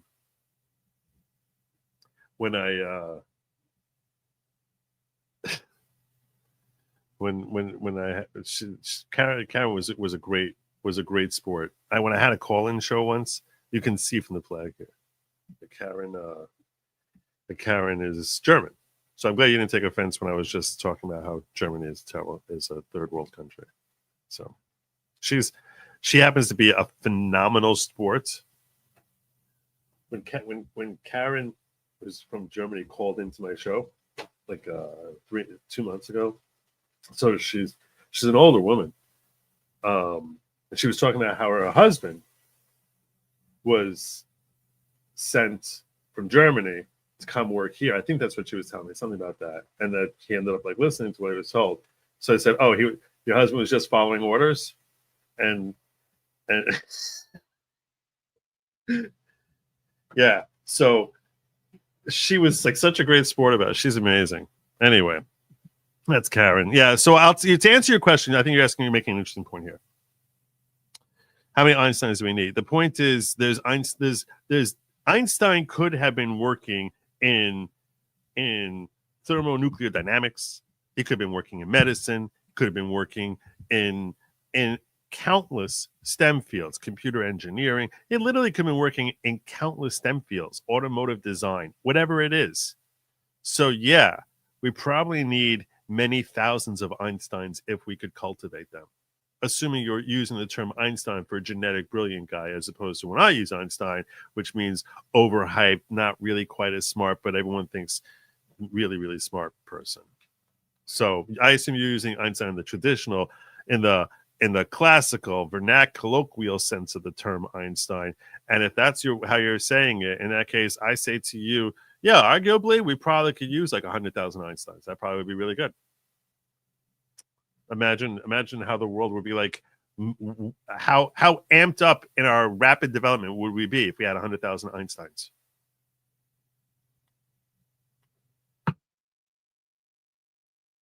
Chat, there aren't enough Smarties here or anywhere to accommodate for native population. Only way to fill the gap is to steal from other populations. So there you go. This is a colonialist at my own heart. You win. If merit only, then maybe, but the finances behind foreign students makes them more desirable. Why would that be? I see this. If you're telling me, assuming you're correct, Patricia, I don't know this to be the case. But if you are correct, that's a big wrinkle in this. That's a flaw. That's not what I understand H-1B to be about. And if that's not what it's designed to be about, that's a corruption of the system. Where it's like, oh, it's cheaper for us to do this, so they're really not more talented. Then that needs to be ironed out immediately before we bring in another person to H-1B. Because yeah, that's corruption. That's not doing that's not accomplishing the objective that I'm trying to accomplish here. And it's interfering with that objective. Because if anything, you're telling me we're bringing in weaker talent because they're cheaper in place of Americans, and that hurts everyone. That hurts American society. That hurts the American. So, yeah. This sounds like someone has to pick the fruit argument first. No, that it's the exact opposite of someone has to pick the argument. Besides, best of the best can come in with O1 visa. That's a different. Now you're making a different point. You're saying you wouldn't need H-1B; they can come with O1. I don't know enough about our immigration system to tell you whether or not O1 visa would be effective or not. I'm simply saying the American fruit problem situation is we need bodies. I just need souls in here who are able to like actually pick all that fruit. So that argument I always thought was flawed, ridiculous, stupid, doesn't make any sense. I'm talking specifically about I'm telling you what Elon's position is on this. I haven't really stated my own position.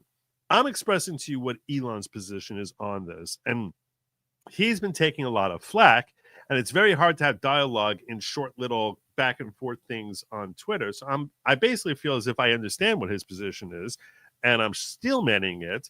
And I think that there is a logic to what he's saying. Now, it could be that because of all the flaws in the system, that it cannot ever be pragmatically implemented to obtain this objective, whether it's because of the issues that Patricia Johnson raised earlier, as far as it's being corrupted by money, whether it's what Q Revere is bringing up here, that you wouldn't need this for that. There are other ways to get them in here. These are genuine potential criticisms of Elon's perspective. But these are as far as why it is that H-1B specifically doesn't work. I'm starting with conceptually, can we agree that what Elon is advocating for is genuinely the more America first argument than saying, no, all these positions, only Americans. And I think you all can agree with me. The way that's why I'm farming out. That's why I'm sort of trying to sort through this argument, because I want to get you all on the same page as far as understanding what is more of an America first perspective. Is it to say we're going to steal talent from abroad, or is it to say we're only going to give these positions to people who have citizenship here and are Americans? And I think I made fairly strong arguments to point out to you that A, even if someone's born here, that doesn't mean they have really American ideals.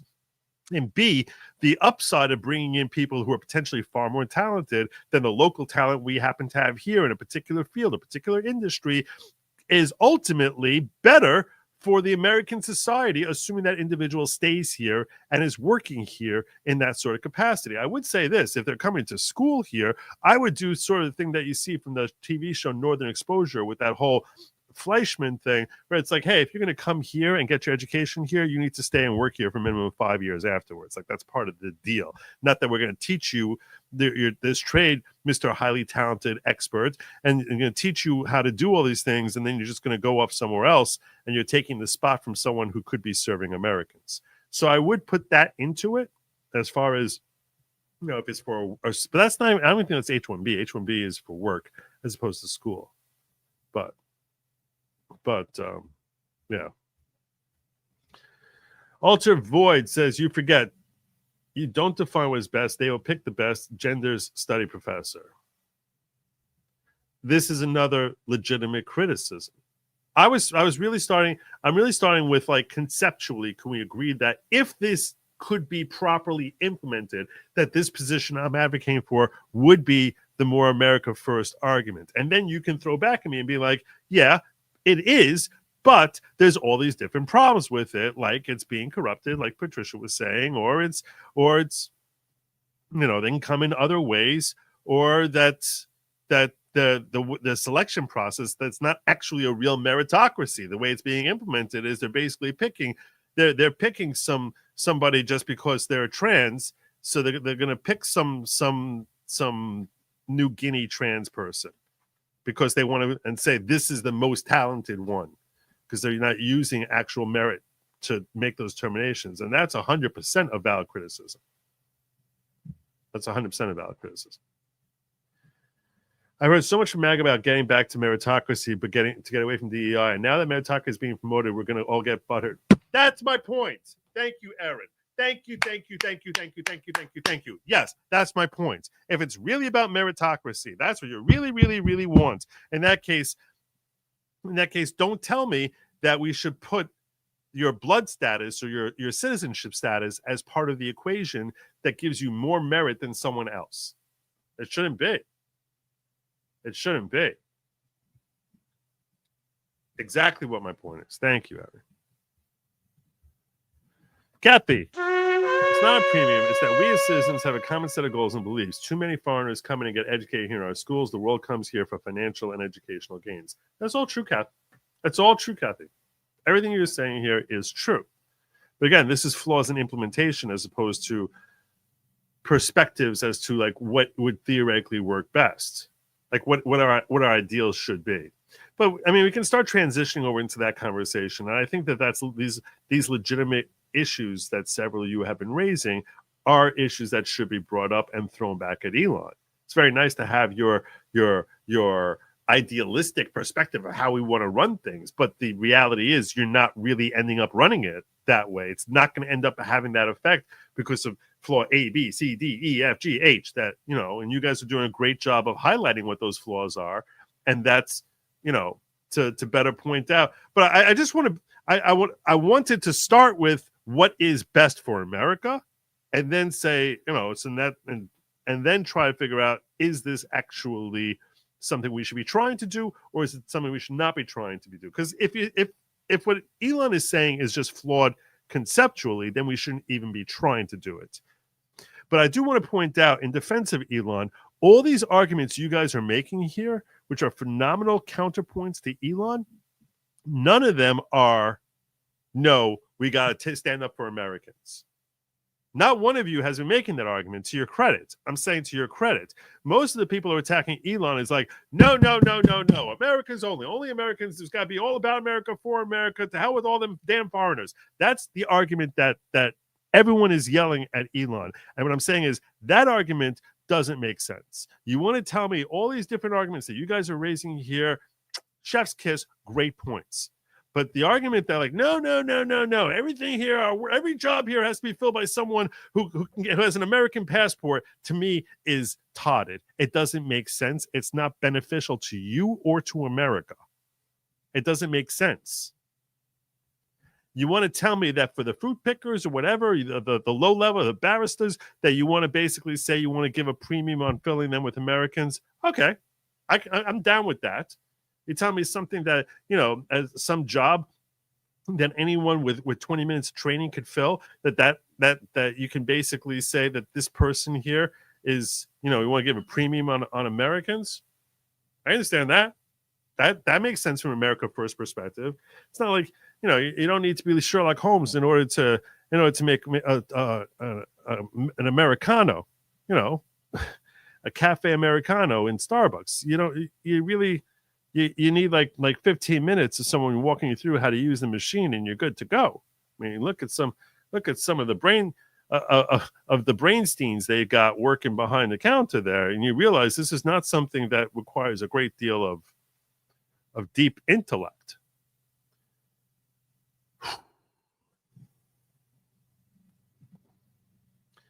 Let's see how our native talent pool looks after 20 years of uncapped H-1B. This will be like losing our manufacturing base all over again. Smart young people will go into other high-paying fields. See, this ties in. Now we're starting to tie in to what Vivek was talking about. That's why I was going to start with Vivek, and I was like, you know what? It really logically makes more sense to start with the fight that Elon got, because I think it was Elon's fight with MAGA that led to Vivek's fight with MAGA today. And you're starting to drift into that sphere with this chat here, Coffee. And that is what Vivek wrote was this. And this was something that got a lot of people very upset with him.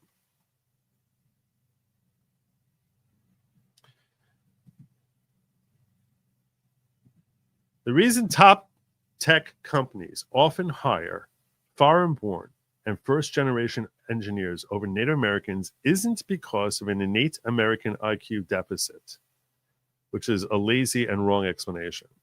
A key part of it comes down to the C word, culture.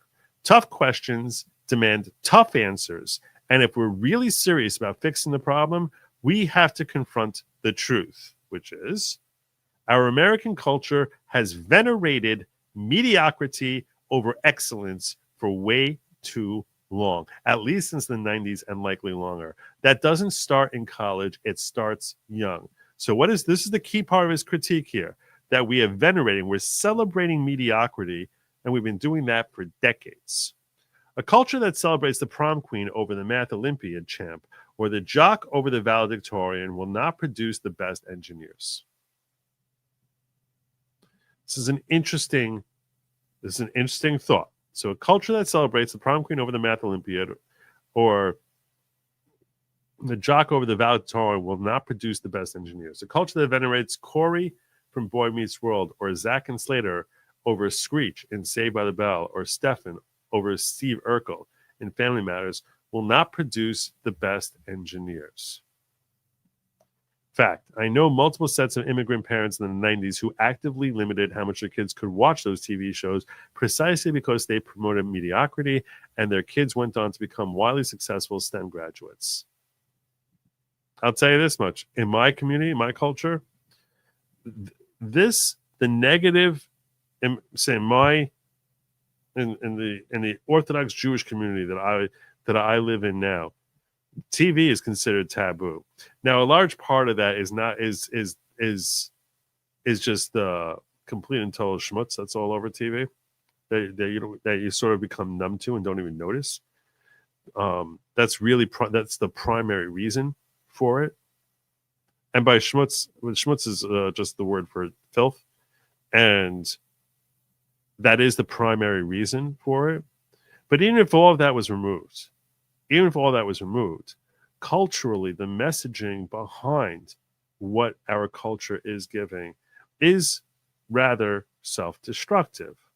Even if you listen to the lyrics of American rock songs and pop, you listen to the lyrics of if you read the script, you don't have to see visuals of lewdness to recognize that the culture that is celebrated is self-destructive.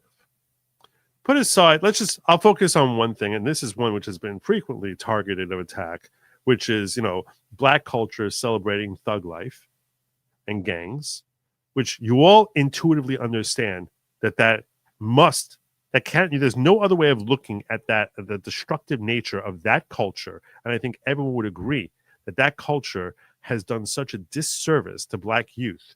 Because basically, if you're a kid growing up in some inner city, you're a Black kid growing up in some inner city, the message you get is that your only chance, and this is what the culture is pounding over the head over and over again, that your only chance of getting out of your poverty-stricken state is become super talented in sport or a thug. You have to be either a great criminal or you have to be incredibly talented in sport. And that's it. That's the message, which is everyone understands how destructive that is. Everyone understands that this is killing the Black community, killing them. But if you say that, but over here, when Vivek writes something like, telling people that being the prom queen is way more important than being the valedictorian probably isn't a healthy message. All of a sudden, this is what's causing all sorts of outrage, like tremendous outrage. Why is this any different? Why is this any different? And that's not to say that being the prom queen is anything evil or wrong or bad in being the prom queen or being the jock. No, I had no problem with even celebrating those. They should be celebrated. They should be celebrated. I'm simply saying that doesn't mean that when you're celebrating them, this is the ideal. This is the pinnacle of success. That's the point. That we shouldn't be looking at them as if they are the pinnacle. That if anything is the pinnacle, the academic achievement is a higher pinnacle. You should give all the props in the world to a prom queen. You can give all the accolades in the world to a talented jock.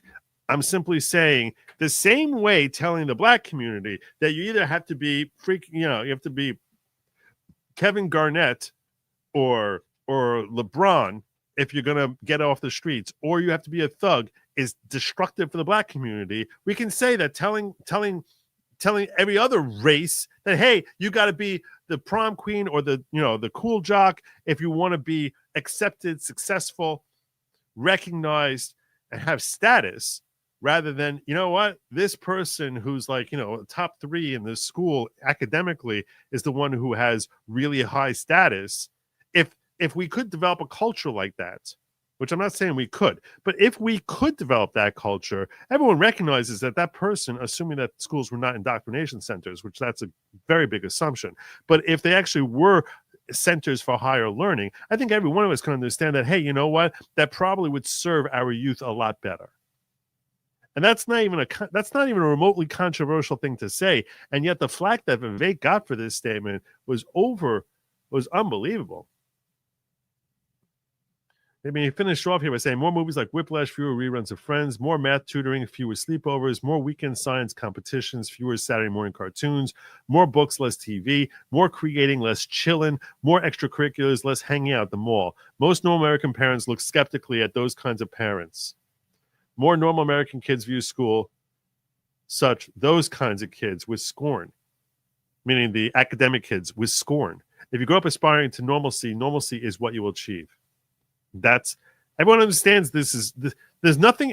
If I was just reading this in a vacuum, I would assume that everyone would be like, yeah, that makes sense. That makes sense. And he got so much flack. Now close your eyes and visualize which families you knew in the 90s or even now who raise their kids according to our one model versus the other. Be brutally honest. Normalcy doesn't cut it in a hyper-competitive global market for technical talent. And if we pretend like it does, we'll have our butts handed to us by China. This can be our Sputnik moment. We've awakened from slumber before, and we could do it again. Trump's election hopefully marks the beginning of a new golden age era in America, but only if our culture fully wakes up. A culture that once again prioritizes achievement over normalcy, excellence over mediocrity, nerdiness over conformity, hard work over laziness. That's the work we have cut out for us, rather than wallowing in victimhood and just wishing or legislating alternative hiring practices into existence. I'm confident we can do it. So that's what he wrote, and I cannot tell you how much hate he's been getting. This comment here from Catturd, who you see, you know I'm a big fan of Catturd. This comment from Catturd in response doesn't even make any sense. Do I really need to start listing American inventors and what the world wouldn't have without us? Yeah, okay, you know what? You do. Start, but only list people in the last 40 years, because that's what he's talking about. Don't give me Thomas Edison. Thomas Edison grew up in a whole different America than the America we have today. You have to give people who basically been creating things in the last 20 years. And I'm not saying that there aren't any. There are some who are American. But to sit here and say that's resting on your laurels is go look at what Edison invented. Go look at Alexander Graham Bell. Go look at what Bill Gates invented. Bill Gates grew up in a different America. Steve Jobs grew up in a different America. I'm talking about the America that the American culture that Gen X grew up in, that millennials are growing up in. How many of them are becoming, great American inventors? And maybe they, and that's why Vivek says that's the version of America I want to see us return to.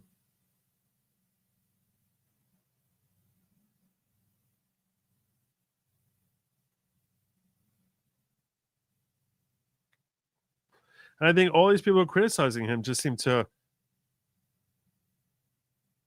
miss the point. And every person here that we've looked at in this list so far, I follow them. And I like their content, and I think that they're smart and intelligent people. I follow Catturd, Vivek, Cernovich, Renita Broderick, Brendan Dilley. And this is chastising. Brendan Dilley. So basically, tech bros prefer farm-born workers because they're willing to work 90 hours per week rather than having a work-life balance. That's not what they're talking about. That's not what he said. That's not at all what he said. It's got 11,000 likes. 11,000 likes. He didn't even say that. He wasn't talking about how many hours a week you're working. He's talking about actually developing yourself in youth and a culture that celebrates success. I don't understand how this has 11,000 likes, but for the fact that it's attacking an unpopular perspective. It's attacking a perspective because you can call this a ratio. When you have a third, you have 30,000 comments and 82,000 likes. Normally, your likes should be like 10 to 1 on your comments. And this is a long way from that. So this is close to being ratioed, and I don't get it because what he's saying here is 100% spot on accurate, and every one of us knows it. We might not like it.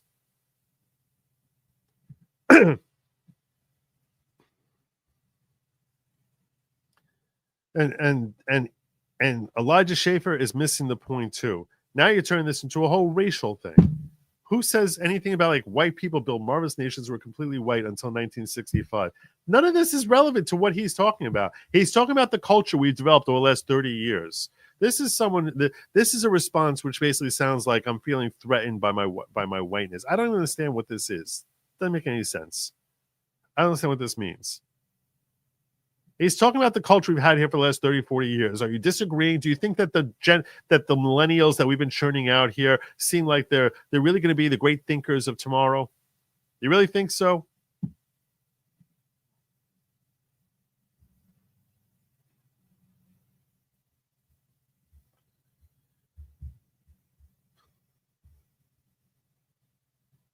I happen to love this take that Hodge twins gave, which is only the best of the best should be left in our country. People that can do jobs that Americans cannot do.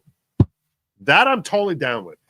Totally down. This from what I've seen so far in this thread here of this different comments, this is the most intelligent comment, which is, yeah, I only want the best of people who are doing things that Americans cannot do.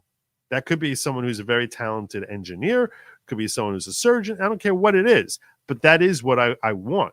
And that's what you should want. That is putting America first. I think this is encapsulates the perfect America first perspective here. That right there. Maybe tweet that out so I don't forget it.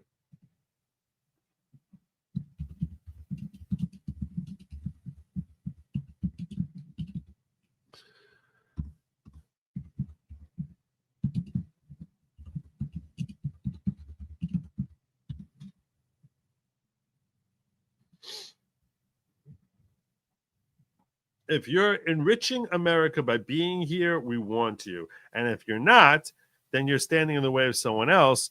And no, that is your perfect America first. That's now how we get to that. At least we have to start by understanding what the ideal is. Then we say, okay, how do we get there efficiently? But first, we have to all be on the same page as to what the objective is. And to me, what Hodge Twins expresses here is the ideal.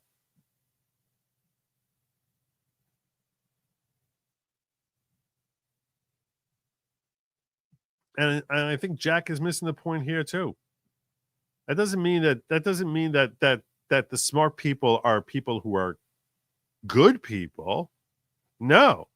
Values of the people is more important than their intellect, much more important than their intellect. So yeah, we handed the world over to Boutros Ghali. We hand the world over to Dr. Anthony Fauci or these other brainiacs who basically have their own agenda. I agree 100% that even if the Klaus Schwab might, I don't know, for all I know, he is the brain. He's the inspiration from the brain for Pinky and the Brain, but he's a terribly evil person.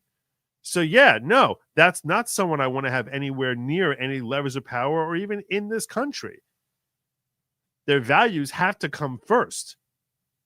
They have to come first. And that's a much trickier thing. That's much more difficult to compartmentalize. And that's part of the problem here, right? Is that we don't, trying to weed out the good from the bad is very difficult, especially when most people are not even static. And sometimes they're good and sometimes they're bad, which makes it that much more challenging, considering that that's where we need to be putting a premium.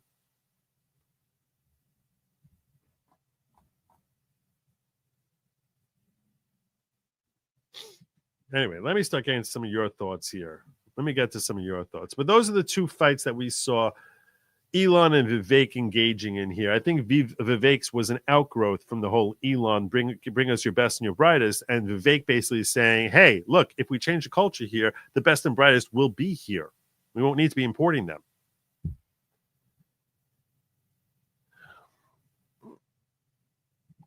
Let the super chats flow. Yes, America first. Let's remember Operation Paperclip. We did allow people without our values to come in because they were best in the field. That's why I say to you, yes, values take precedence. 100% that values take precedence. Denise says, Joe, we should make a trade for every good American first person we immigrate. We have to deport someone who hates America. Solid.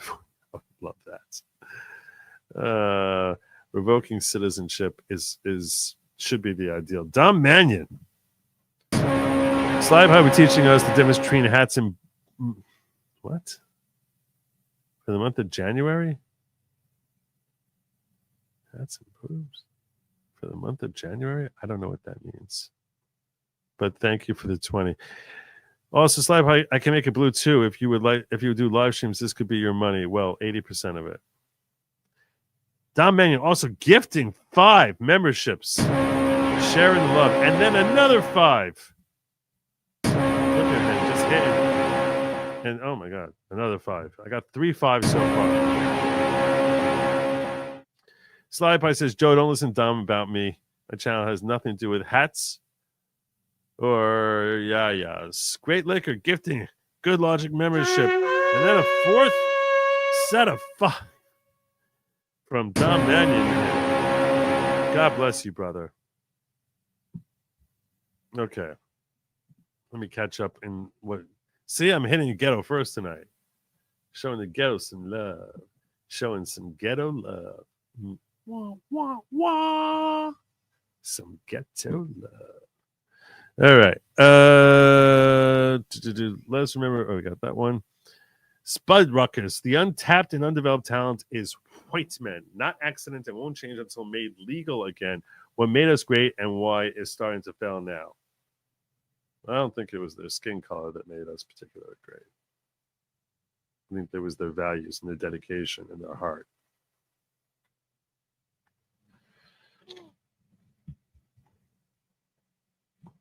By the way, Germany is not a third world country, Joe. Now stop pouncing on my country. Operation Paperclip was really messed up. Yeah, it was. Bella Stella gifted another 5.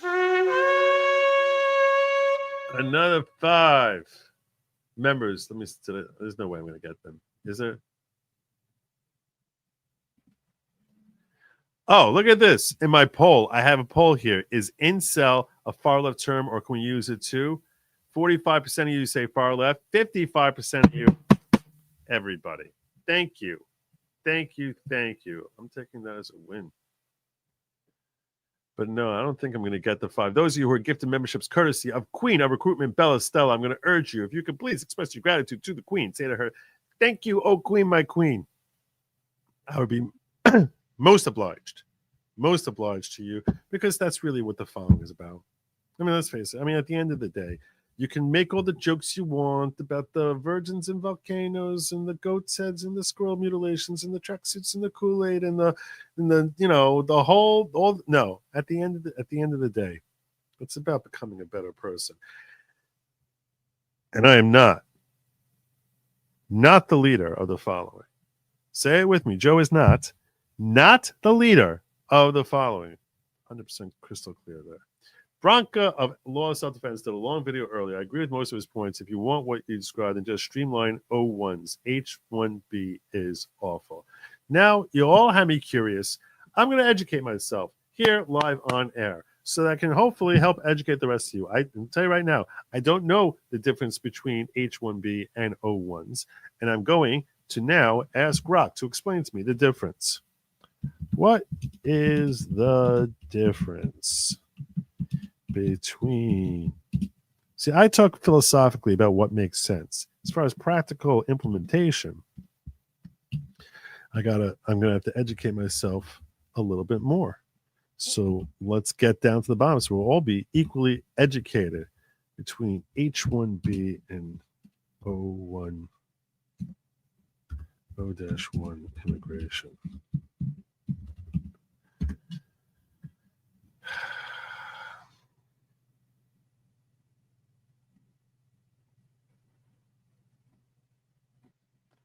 Wow. That's a long, okay. There we go. Let's check this out. Let's look at this together. H-1B and O-1 visas serve different purposes within the U.S. immigration system with distinct criteria, processes, and benefits. Here's a detailed comparison.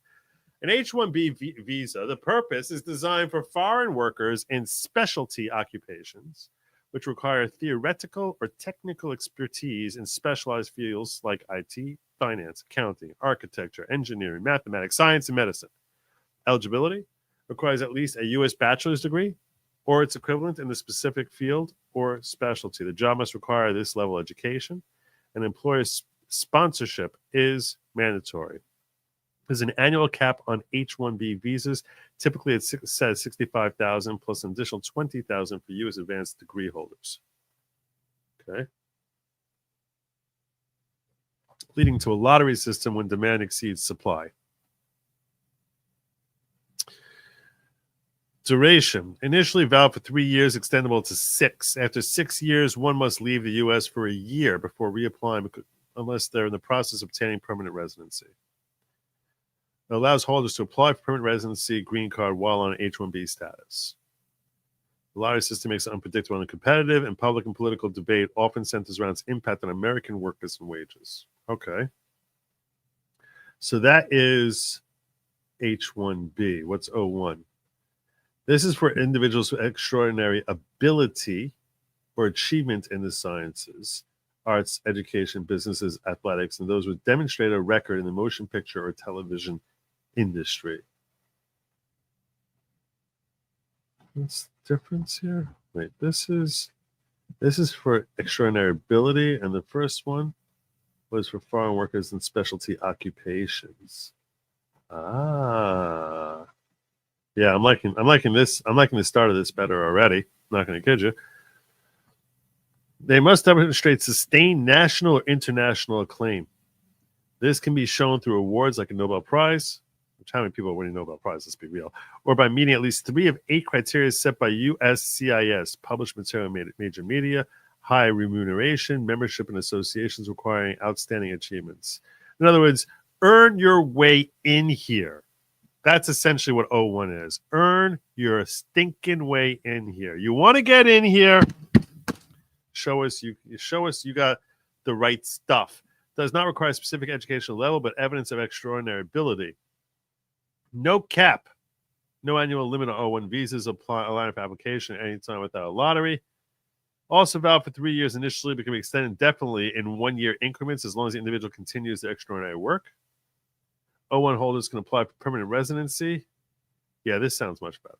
This sounds much better. I'm not going to kid you. It sounds much better. H-1B involves lottery. O1 does not, making the latter more predictable. Yeah, this does sound much better. Zandy, I thank you for bringing this to my attention. You were not the first to bring it to my attention. Someone else brought it up earlier, I know. Was it H Coffee? Someone. No, it wasn't H Coffee. Where was O1's up above? I want to see who threw this to me first. It was Q Revere. Good job, Q Revere. As well as Zandy. Thank you. Thank you for bringing that to me. Good job. I agree with you. Sold. O1. You don't need H-1Bs. Don't need H-1Bs. See? There you go. You win. Internet, you beat me. You beat me. I'm just trying to refine my position, and you all are my sounding board. I agree with you. H-1Bs we don't need. We need the real expert geniuses we can get. Yeah. But O1 should cover that. Patricia Johnson. All things equal, foreign med students from wealthy families bring family backing to a practice. Poor American student working their way through school can't compete with what the poor U.S. student can do to a practice. Poor American student working their way through school can't compete with what the poor U.S. student can to a practice. I'm a little confused by the end part of that.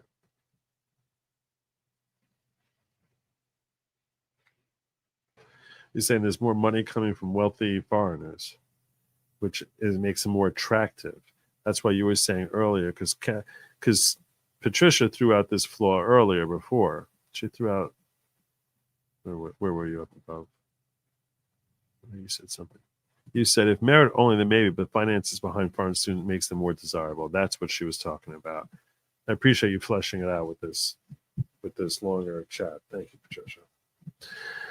I am Joseph says protectionism fails on a fair field. Tariffs sometimes okay, i.e. CCP, not always. Regarding H-1B, genius is merit, not subsidized by governments. Grab and keep genius. Well, I think the point is O1s would work better for that. If they're really genius, in that case, they'll probably qualify for O1s. All right? I think you would agree with that. How about we fix our education system, Joe, so we don't need so many foreign students? Well, part of fixing the education system is fixing the culture around our education system. Because let's face it, if your kid is some book smart, study hard kid, they're usually going to be scorned in school. And if we had a culture which was celebrating them as being like awesome, that's less likely to happen. I'm sure that doesn't happen in Japan. Or it happens much less so in Japan. What do I know? I mean, Japan. I don't know if I've ever met a Japanese person in my life. I'm guessing. I saw that movie Gung Ho with Michael Keaton. Japanese people, I don't know. Eat, sleep, and drink, work. I don't know. Not sure I can take word of man unable to find pickles or glass without wife finding it. Need lady logic inputs. But snuggle struggle. The system's broken. My friend's an accountant. He pays a site that companies also pay into for access to bulk resumes. They'll offer 2 to 6 week contracts to refuse paying out benefits. Whomever accepts the lowball offer is hired.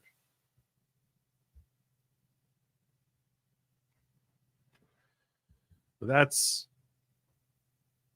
pretty messed up.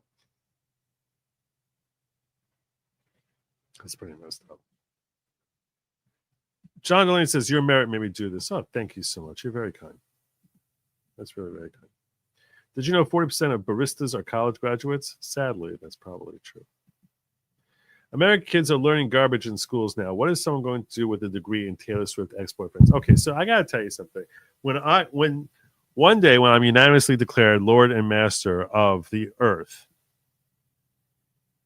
I'm going to implement a complete revision to our education system. You heard me the other day talk about how I would save the whole education financial crisis with a snap of the fingers, which I'm praying someone actually shares that clip with Trump, because he could get it done in 10 minutes and fix the entire education, the crisis with educational debt and snap. I mean, nothing.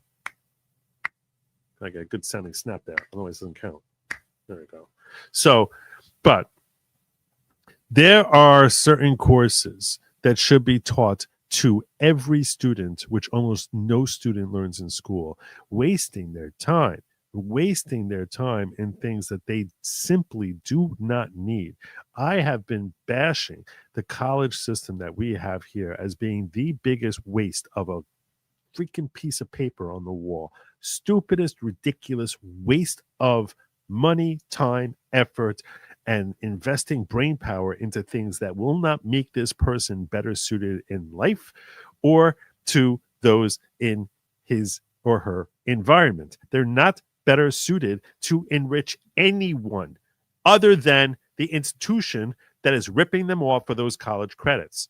There's so many things that every kid should be learning in high school, elementary school, and high school, which many of these used to be basic and just somehow just dropped on out. Not all these that I've come up with. I came up with a list of like 12 courses that should every kid, by the time we throw a kid in school 5 years old, by the time they come out at 18, they should know. Every one of them should understand first aid. Every one of them should understand first aid. Every one of them should understand self-defense. And when I say self-defense, I mean literally martial arts. I mean guns. I mean safe and effective self-defense. Because this teaches you self-respect. It teaches you about respecting others. It teaches you responsibility. And it gives you confidence to carry through in life that you actually can take care of yourself and are not reliant on others. So self-defense is an effective and important element towards teaching you discipline. In so many different ways, it is beneficial for any individual, male or female, to be accomplished. You don't have to be an expert marksman, but you should understand basic gun safety. And I don't care whether you live in the Midwest, you live in the South, you live in the Northeast, you live on the West Coast. Every one of us should have a far deeper understanding by the time we're 18 of this is how you act responsibly with a gun. You're teaching kids to drive. If you're teaching kids to drive, teach them how to handle a gun safely so that they're not all spooked out by it. And there's not accidental shootings. So that our Secret Service don't guard the president. I don't know what that was. What was that? Maybe she was the exception. I don't know. She had a bad day. I don't know. Maybe. I don't know what the story was there. But there are certain courses that every American student should learn before he graduates high school. Here's another thing. Understanding personal finances. This means understanding your credit and the importance of your credit score. Understanding what happens when you get a credit card and the impact that will have on you, and how you can use that positively to build stronger credit and build your own personal wealth. Understanding how the stock market works. Understand the difference between an option and a put. These are things that every American kid, by the time you graduate high school, should understand this. There should be, and I don't care if you're male, if you're female, every kid should be taking some form of shop, some type of skill. And you can have any different fields, so many different fields. It could be plumbing, it could be electrician, it could be even in graphic design, but something that you can build. It can be mechanics, it could car mechanics. I don't care if you're fixing air conditioners or refrigerators. You should have a skill. It could be woodworking, but something that you actually understand how things are built and could actually, understand what tools are used. Instead of sitting there like some oh my gosh, how did what's in ads? I just can't. I can't. And I'll tell you something. I didn't have that in my schooling. I did not have that in my schooling. But I do think it's something that should be basic in public education. And not the assumption that they're going to go off to some hoity-toity 4-year college, which is basically getting some stupid degree where they're going to sit there studying all about Greek philosophers, or studying all about trigonometry, something that they're almost impossible they're ever going to use it ever at any point in their life. But they can basically say, "Oh yeah, I once was very adept in understanding logarithms." But actually teaching them skills that help prepare them for life, because that is what the point to an education is to help prepare them. You take a kid who knows nothing about how the world operates and teaches them how life does operate. And another thing I would say about our education system is we need to strip out everything related to morality, because that is not the point of our education system. You want to separate church and state. If you want to make a big stink about that, everyone wants to make a big stink about that. If that's what you think is so essential, I could philosophically debate that with you as to maybe it's not so bad to have some church and state mixed in together. But if you want to tell me you want to take out church and state, fine. That's fine. But in that case, that means all morality, all your perceptions of morality, whether it's that woke garbage they want to throw in out there, which is everyone's got to experiment with every type of living organism they can if they're going to have a full and enriching life, or whatever other stupid, ridiculous perspectives they want to imbue in as far as their twisted versions of what morality is. Everything about morality and everything about all their sex education, all that stuff. You know what? There's certain things, anything related to morality, learn that at home. That's what you do. Learn it at home. Some people come and say, like, well, some people don't have parents who can teach that. You know what? The only way to develop parents who can teach is you make this part of what being a parent is. Because part of a basic expected thing. Same way a parent teaches a kid not to cross the street without looking. That's part of the flaws in our culture here. I think Vivek's talking about just deep flaws in our culture.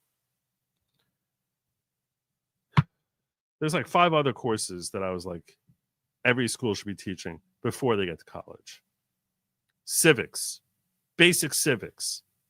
Kids today not understanding what the Bill of Rights is, understand the difference between the Constitution and Declaration of Independence, don't understand anything about what the difference is between a state assemblyman and a U.S. governor. Sorry, U.S. governor, a U.S. senator. I mean, they just don't understand what a law is. They don't understand what an executive order is. They don't understand the privilege that they have and the fact that they are an American and the blessings of freedom that we have and just how rare and unusual they are and how desperately they need to be safeguarded by Americans. They don't understand anything about who they are, where they're coming from. Unless they got some stupid course which teaches them, oh, it's 1619. That's when slavery started here. I don't know how I got started down this. Fletcher, boy, I blame you. That would change the foundation of American culture because it would be pushing technocracy. It would actually change America into something else. Change can be good. Moderation. Don't forget the U.S. student worker who can never compete against foreigners who have financial backing to buy their way to success. And love you, Joe. Thank you. Thank you so much. Look, money is going to end up being a great equalizer, and that's definitely true, and not even an equalizer, but a scale tipper. That's so it has always been, so it always shall be. You're not going to be able to change that. That's just reality. Vivek left out that education system was turned to a Marxist indoctrination factory over the last 20 years. We need to fix that, not get more H-1B. Well, that's why I started talking about what we're teaching our kids. 100%. Kathy, then if our culture is self-destruction, why not ban TikTok? Here we come into the whole TikTok ban now. My experience, foreigners have the money to pay for masters and doctor programs, thus Americans are lacking opportunities. I think a lot of stuff that they're learning in these masters, and some of these masters programs are probably good. I think business probably gives you a good degree. Everything they taught me in law school, I'll tell you right now, far more useful for me as a law tuber in this genre, to working in this genre. I pull in on my law school education 20 times as frequently here doing this job as I ever had to do as a practicing attorney. Because all of a sudden I got to start thinking back to what did I learn in law school in a situation in trademark law, or what did I learn in law school, about real property, areas that I might not ever have ever delved into at all. We never got into criminal defense. Everything I started when I first started doing this, or as far as understanding how criminal defense law, it all came from law school. You sort of bone up as you're doing this more. My point is that much of law school for most lawyers is a waste of time.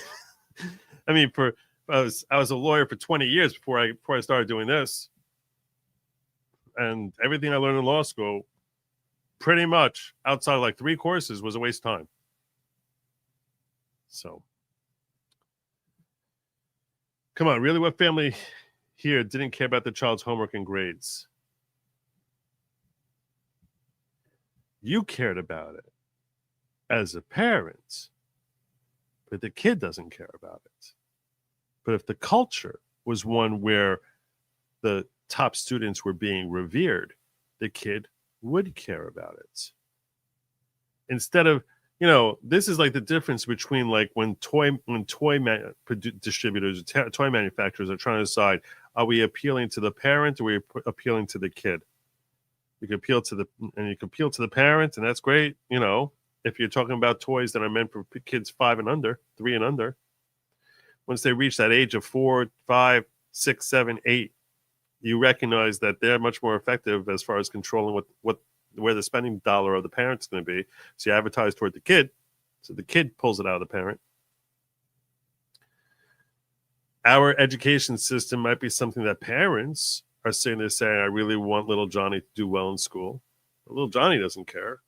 It doesn't impress him. And he knows he's not going to impress his friends. And if he himself is motivated, he's going to do it. That's what Vivek's talking about. Devil's advocate. Could it be homecoming? King glorification led us to be strongest in the world. And if so, can we just beat your tech bros? See, this is a thought. This is a thought I hadn't considered. Maybe if homecoming king was really based on who was the most roided up freak, that could be something that would embetter America. I haven't really thought this one through yet, though. Let me mold that one over in my brain. White men have taken a backseat into DEI for years now. These companies need to give them a chance too. Okay. All right. So you want to now basically say that should be a priority? Because I don't think the Supreme Court's going to go along with that. I think you're going to struggle on that one. Alleged taken by Israel, Palestine. Yeah, he was. Palestine really broke him. It did. He's very nice to me. Like, he's really, really nice to me. And he's a really nice guy to me. He really is. But when I was on his show, he was very nice to me. Very, very nice to me. His audience, oh my God. I was seeing marching torches outside my window with the tiki torches. He's screaming, Joe will not replace us. Joe will not replace us. I was like, I'm not trying to replace you. I was like, it sounds like it's almost racist. No, we're not talking about anyone. We're just talking about you, Joe. Joe will not replace us. God. Yeah. All of a sudden, I had groypers coming out of the woodworks. It was crazy. It's crazy what's going on there. He was totally nice. He really was. He was really nice. At a certain point, I was like, I was like texting the wife. I was like, make sure front door is locked. Bolt, dead bolt. Oh, gosh. I argue the value of fitting in with drugs. But I wasn't kidding at all when I said Elijah was really nice to me. And in fact, like when he saw that like I had a grandson, he actually texted me privately. He's like, "Oh wow, congratulations on the grandson! So happy for you." You know, like wishing me blessing and stuff like that. So I'm not being facetious. So when I tell you Elijah Schaefer is nice as anything to me, he treats me like I'm like his bestie. It's just his audience, which basically, I don't know, they have very dark visions of what they'd like to do with my body. I'd argue that the value of fitting in with drugs is considerably worse than jocks, at least for my generation, millennial. That's a fair point. This is a very important. That's you won't get an argument from me on that. You know, that's a great point. It's a great point. Yeah, the drug problem is a much bigger crisis that the youth face. Much bigger crisis than that they're not pushed towards. But on the counter, you could say if they were more motivated to succeed academically, perhaps that would be part of a remedy as far as dialing back the levels of drug problems that we have. Because if you're really focused, hyper-focused on your success in school or whatever, you're perhaps less likely to take drugs. I don't know.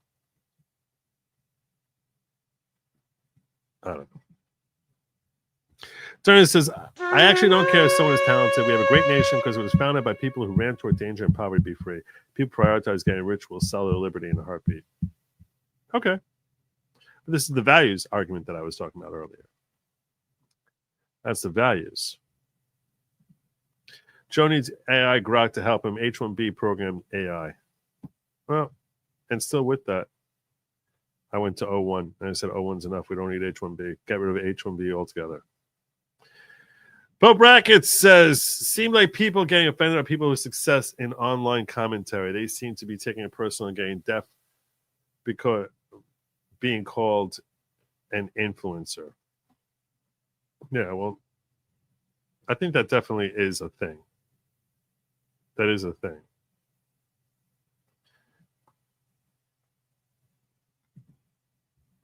But we need AI to explain our own laws.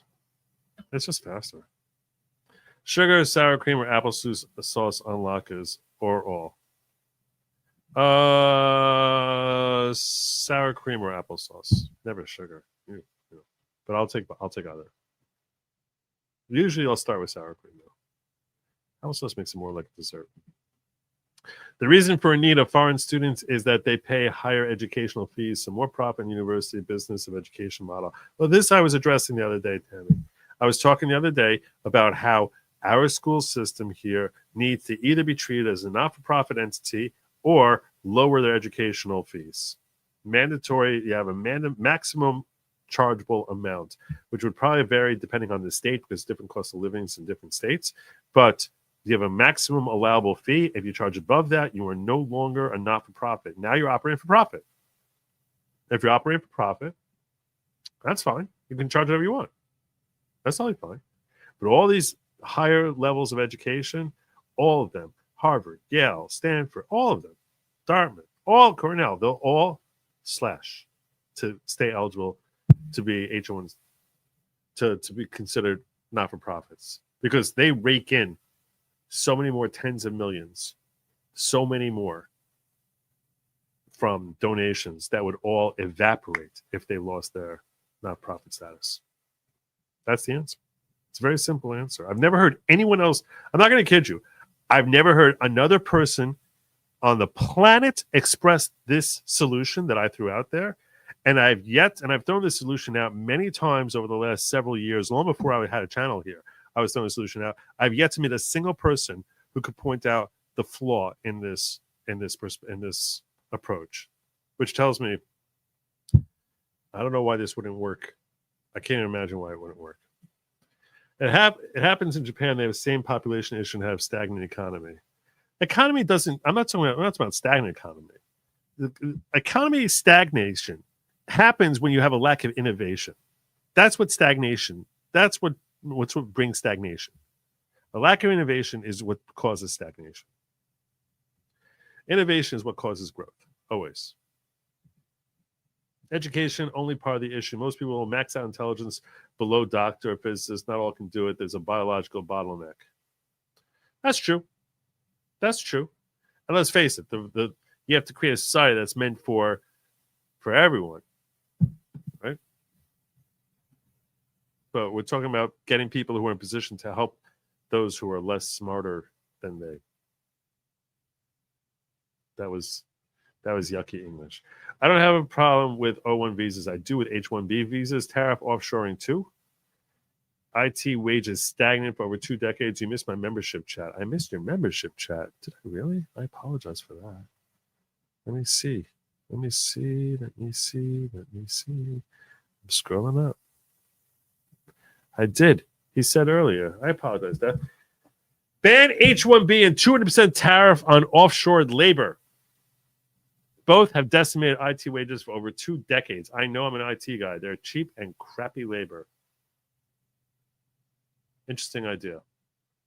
200% tariff on offshore labor. I will tell you this. When I was working as a lawyer, there was someone who was pitching to me that I can get offshore attorney help at a rate of like $15, $20 an hour, like doing research or drafting for me, which was so low that I was just like, and here's the thing, is like you build a client out and you always have like a markup. So it's like, oh yeah, my paralegal here, I'm going to charge you $150 an hour for it. I'm paying them $15. So, and their work is hot garbage. So you're preaching to the choir. It's an interesting idea.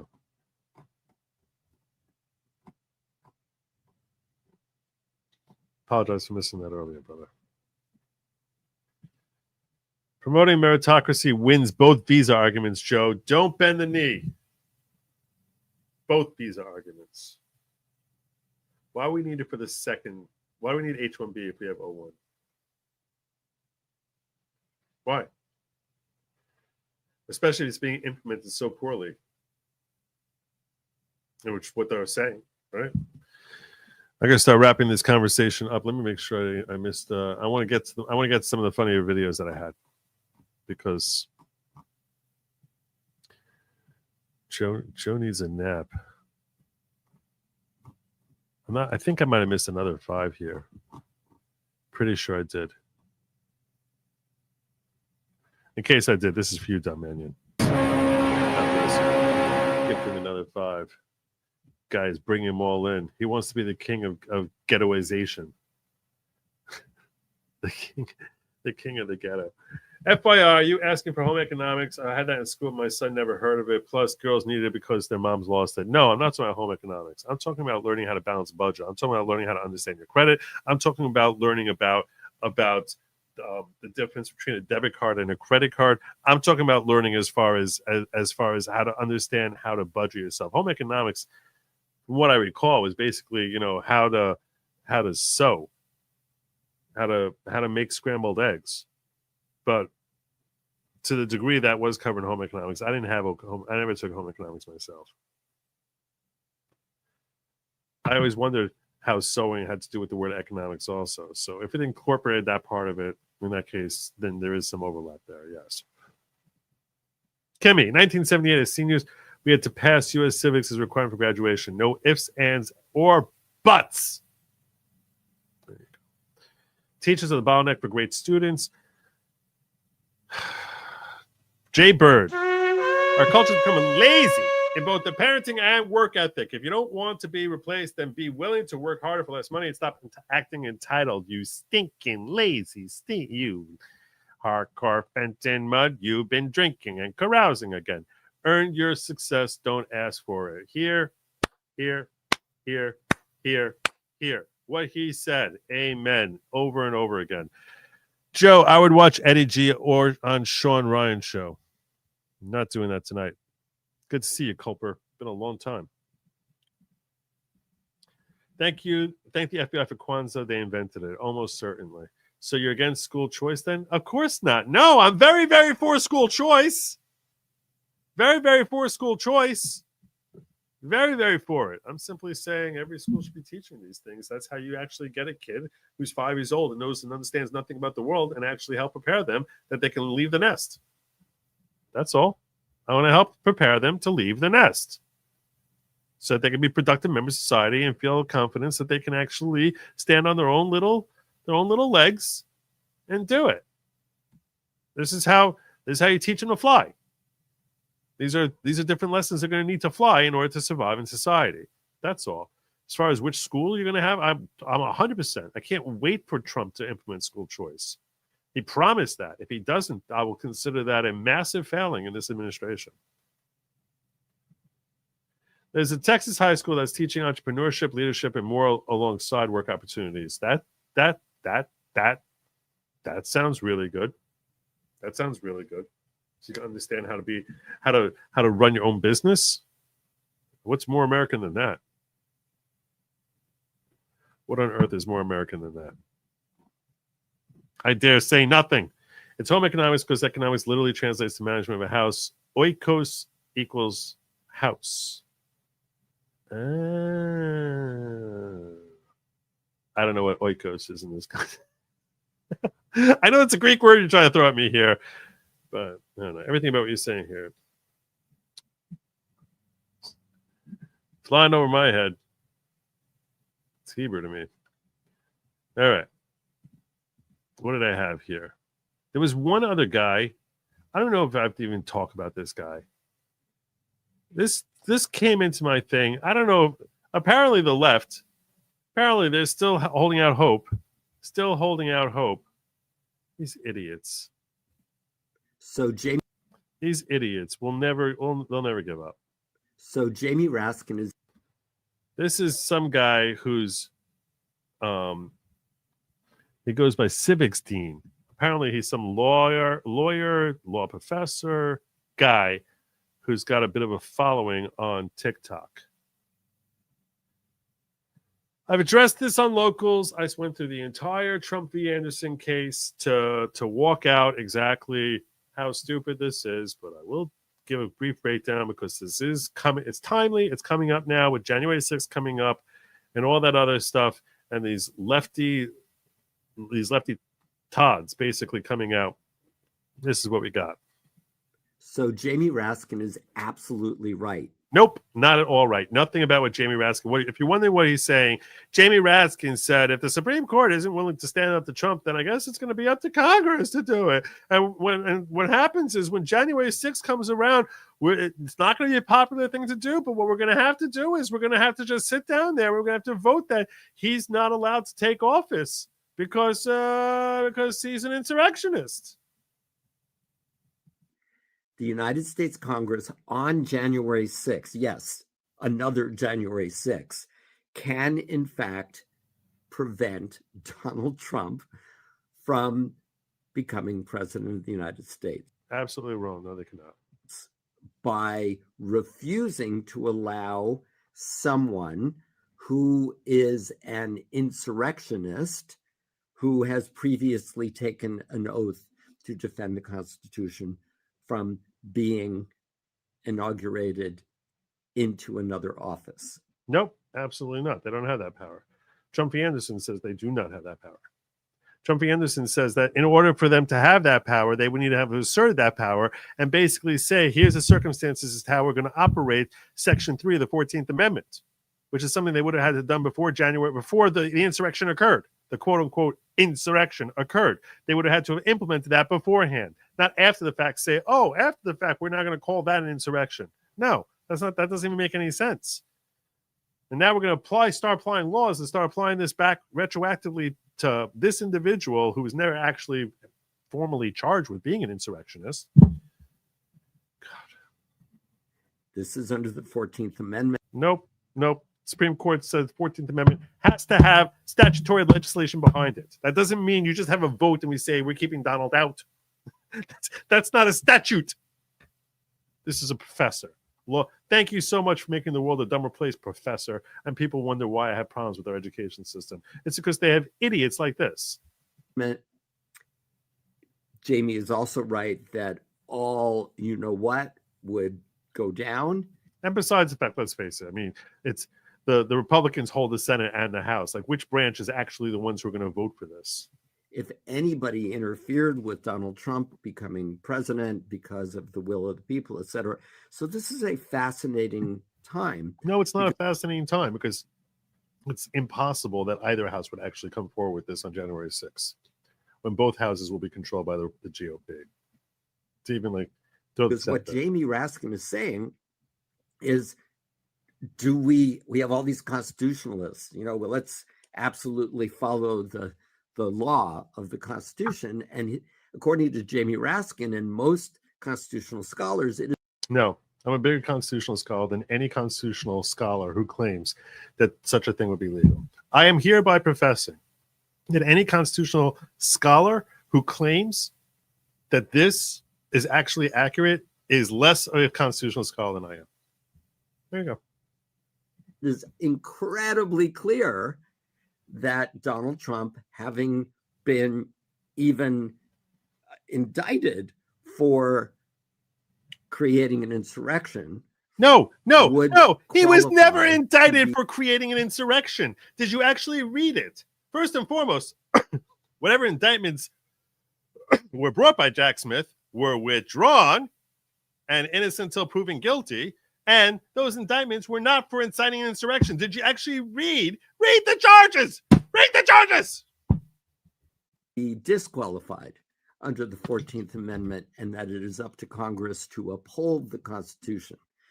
So, first of all, what do you think of that? Second of all, I think you're an idiot. That's what I think. What do you think would happen if Congress was able to stop Donald Trump from being inaugurated? I don't know what happened. I also don't know what happened if dogs and cats started raining down from the sky, nor would I bother speculating on such stupidity. So, yeah, if you see anyone saying stuff like this, don't even think twice about it. That was your reminder of the day. As we come closer and closer to January 6th, don't even worry about it. Don't worry your pretty little head over that. Seriously, not even for a moment. Where was my thing here? Got that. All right.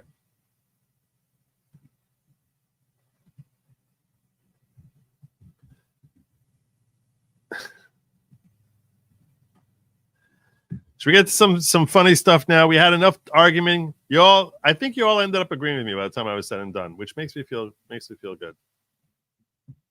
feel good. Although you talked me in on the O1 thing, the Elon thing. You talked me in that I don't think we need H1B. I think I'm caving on that. I think that O1 should be enough. Perhaps we can lessen up O1, make it a little bit easier to qualify for O1. I think that's probably the answer. Get rid of H1B, ease up on O1 a little bit, so you don't have to be like V top. That's the way to do it. That's where I'm at. All right. I want to share with you a couple of funny videos and get on out of here. You ready? Here we go. This one's very short. Pay close attention because it happens fast. Very short. This guy, why I got fired. Pay close attention. Don't blink. No reason. My boss said it's because you're on your phone too much. You're too distracted at work.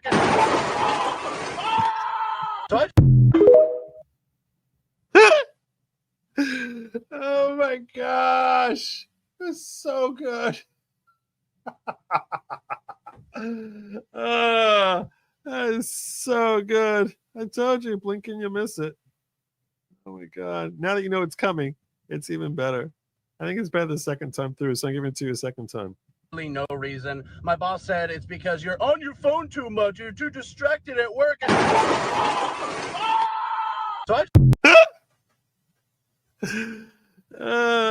That was so good. So good. Oh my God. I like how someone said, "Oh, Master Phillips. I hope the other guy's okay." That's so good. All right. I love it. I almost use this as my opening. This is just random funny stuff I found this week that I'm sharing with you. Random things that made me laugh that I'm sharing with you as we're clearing out for next week. Because I'm not going to be here tomorrow night. It's Friday night. Obviously, I don't stream Friday nights. So I'm clearing out the bin of funny. Clearing out the funny bin for you all. This is if white people did street food like Indians.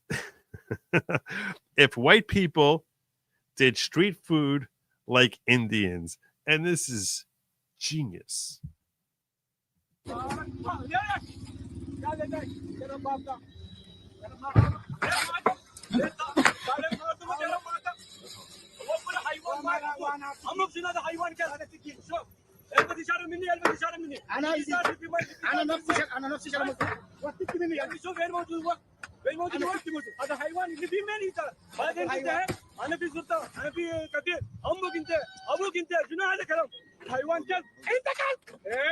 He's in the act on the letter. Oh my god. You pick up pasta and throw it down. That's doing something.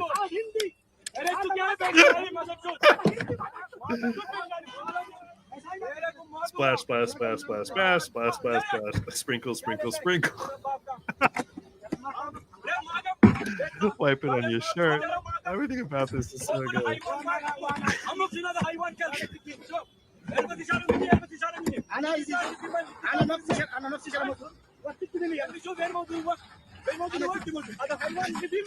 Dumping the water. Some random mixture. Oh my god. We got the gas tank funnel there. Sloshing it.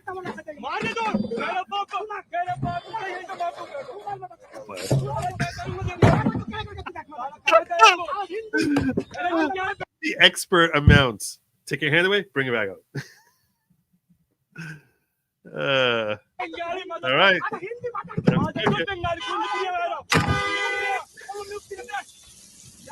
This is.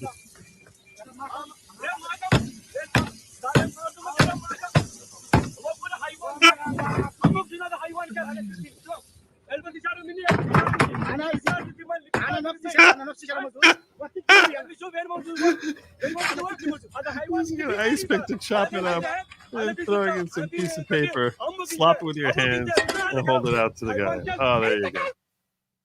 Everything about that is so on point. If you've never seen street food prepared by a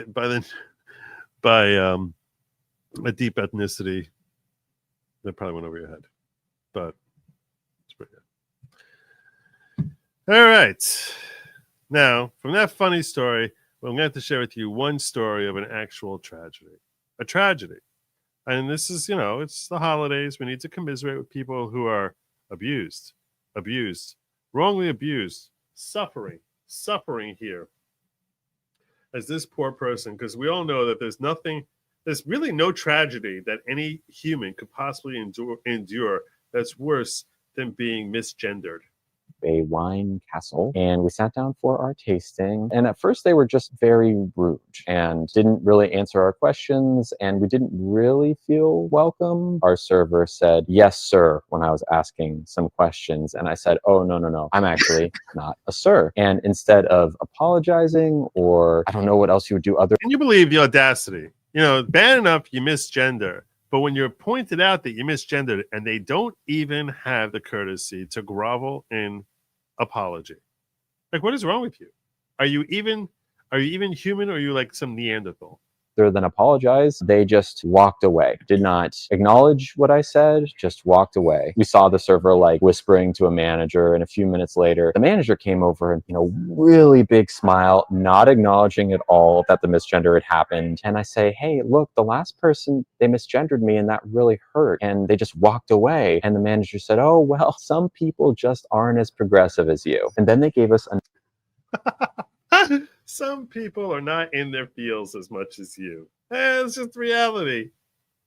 Nice little chocolate that suggested they wanted our money but didn't want to say sorry. So we left and got a full refund. It's one thing to get misgendered and then get an apology, but it's another thing to get misgendered and then be told that it's okay and not to worry about. You should about have. it. And here's a chocolate. My girlfriend. There you go. There you go. That story apparently is about him and his girlfriend. I have questions about his girlfriend. Oh, whatever.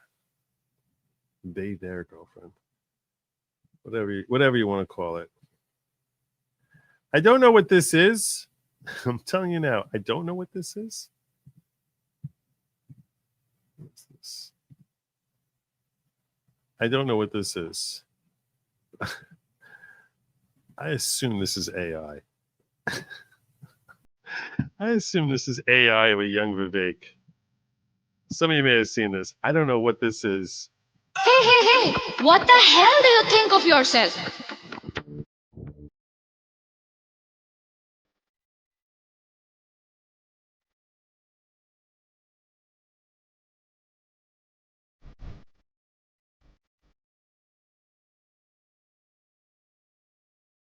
It's what?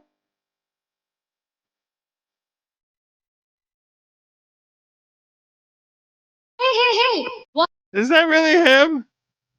Is that really him? That's really Vivek singing that?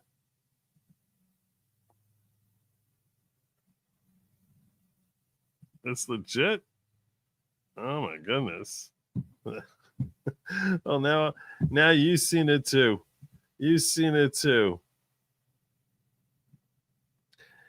And I'm going to close out with something that I didn't even know happened until this clip came up with Joe Rogan sharing this with KJP. I never even knew this happened, but yeah. Oh, and before I close out, Dom Mannion hit me with another 5. I saw that. Was it Dom Mannion? Hold on a second. I'm getting confused here. He hit with another 5. So God bless you, Dom Mannion, for that. Ramble On say going out on song. I clicked that link and that didn't work. Maybe because you put the song.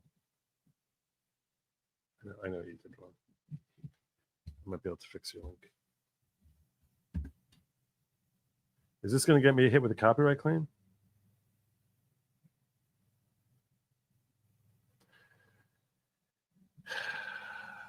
Ramble On, do me a favor, send it again because the link you gave me isn't working.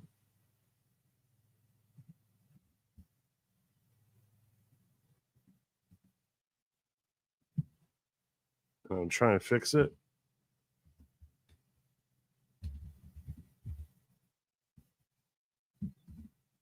It's not working. You give me Tom Petty, It's Good to Be King? Really?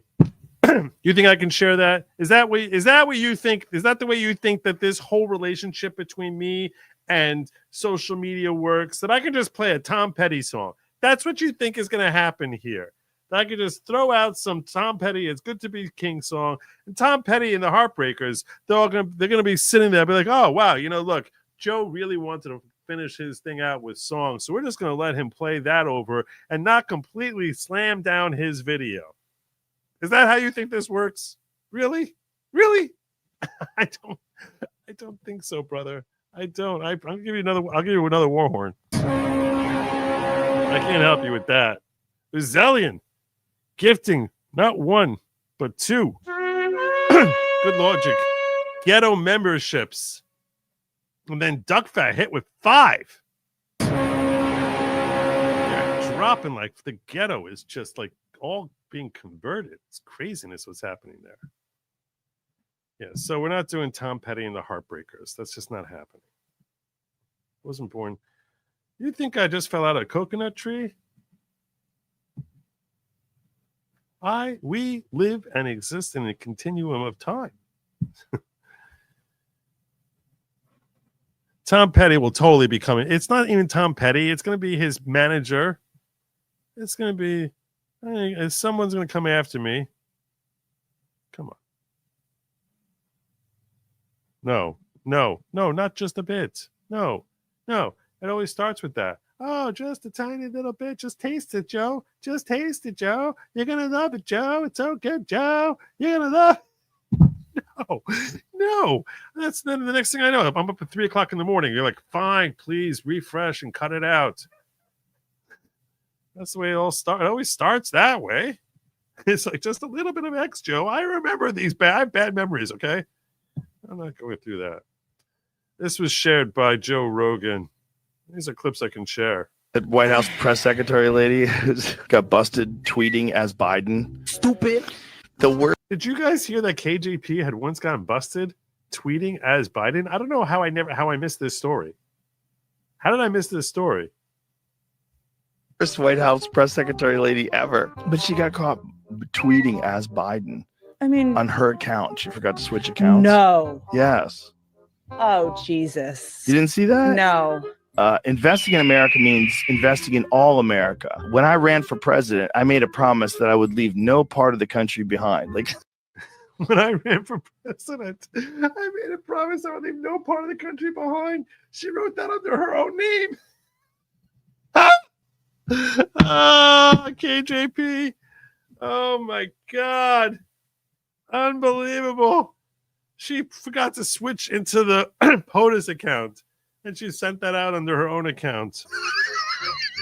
No. So she's tweeting as the president. No. But now we know who writes that stuff. No. Yes. At White House press. That's amazing. That's amazing. There you go. DEI works. All right. Well, folks, it seems like that's our show. I'm Joe Neerman, and you're not. Unless you're that one guy from Indianapolis, in which case, hey, Joe, good to see you. Thanks for stopping on in. Lab meat is not for you. It's for they, them. It's not for you. It's not even meat. So don't let the title fool you. That's like Democrats when they take a bill, and it's like the bill is basically about like how can we completely destroy some sort of American institution, and then they'll be like they'll call it, you know, the cancer kids bill, and they'll be like $10 for cancer kids and 30 billion to Ukraine, and another 10 billion to some farm out there which is training kids DEI.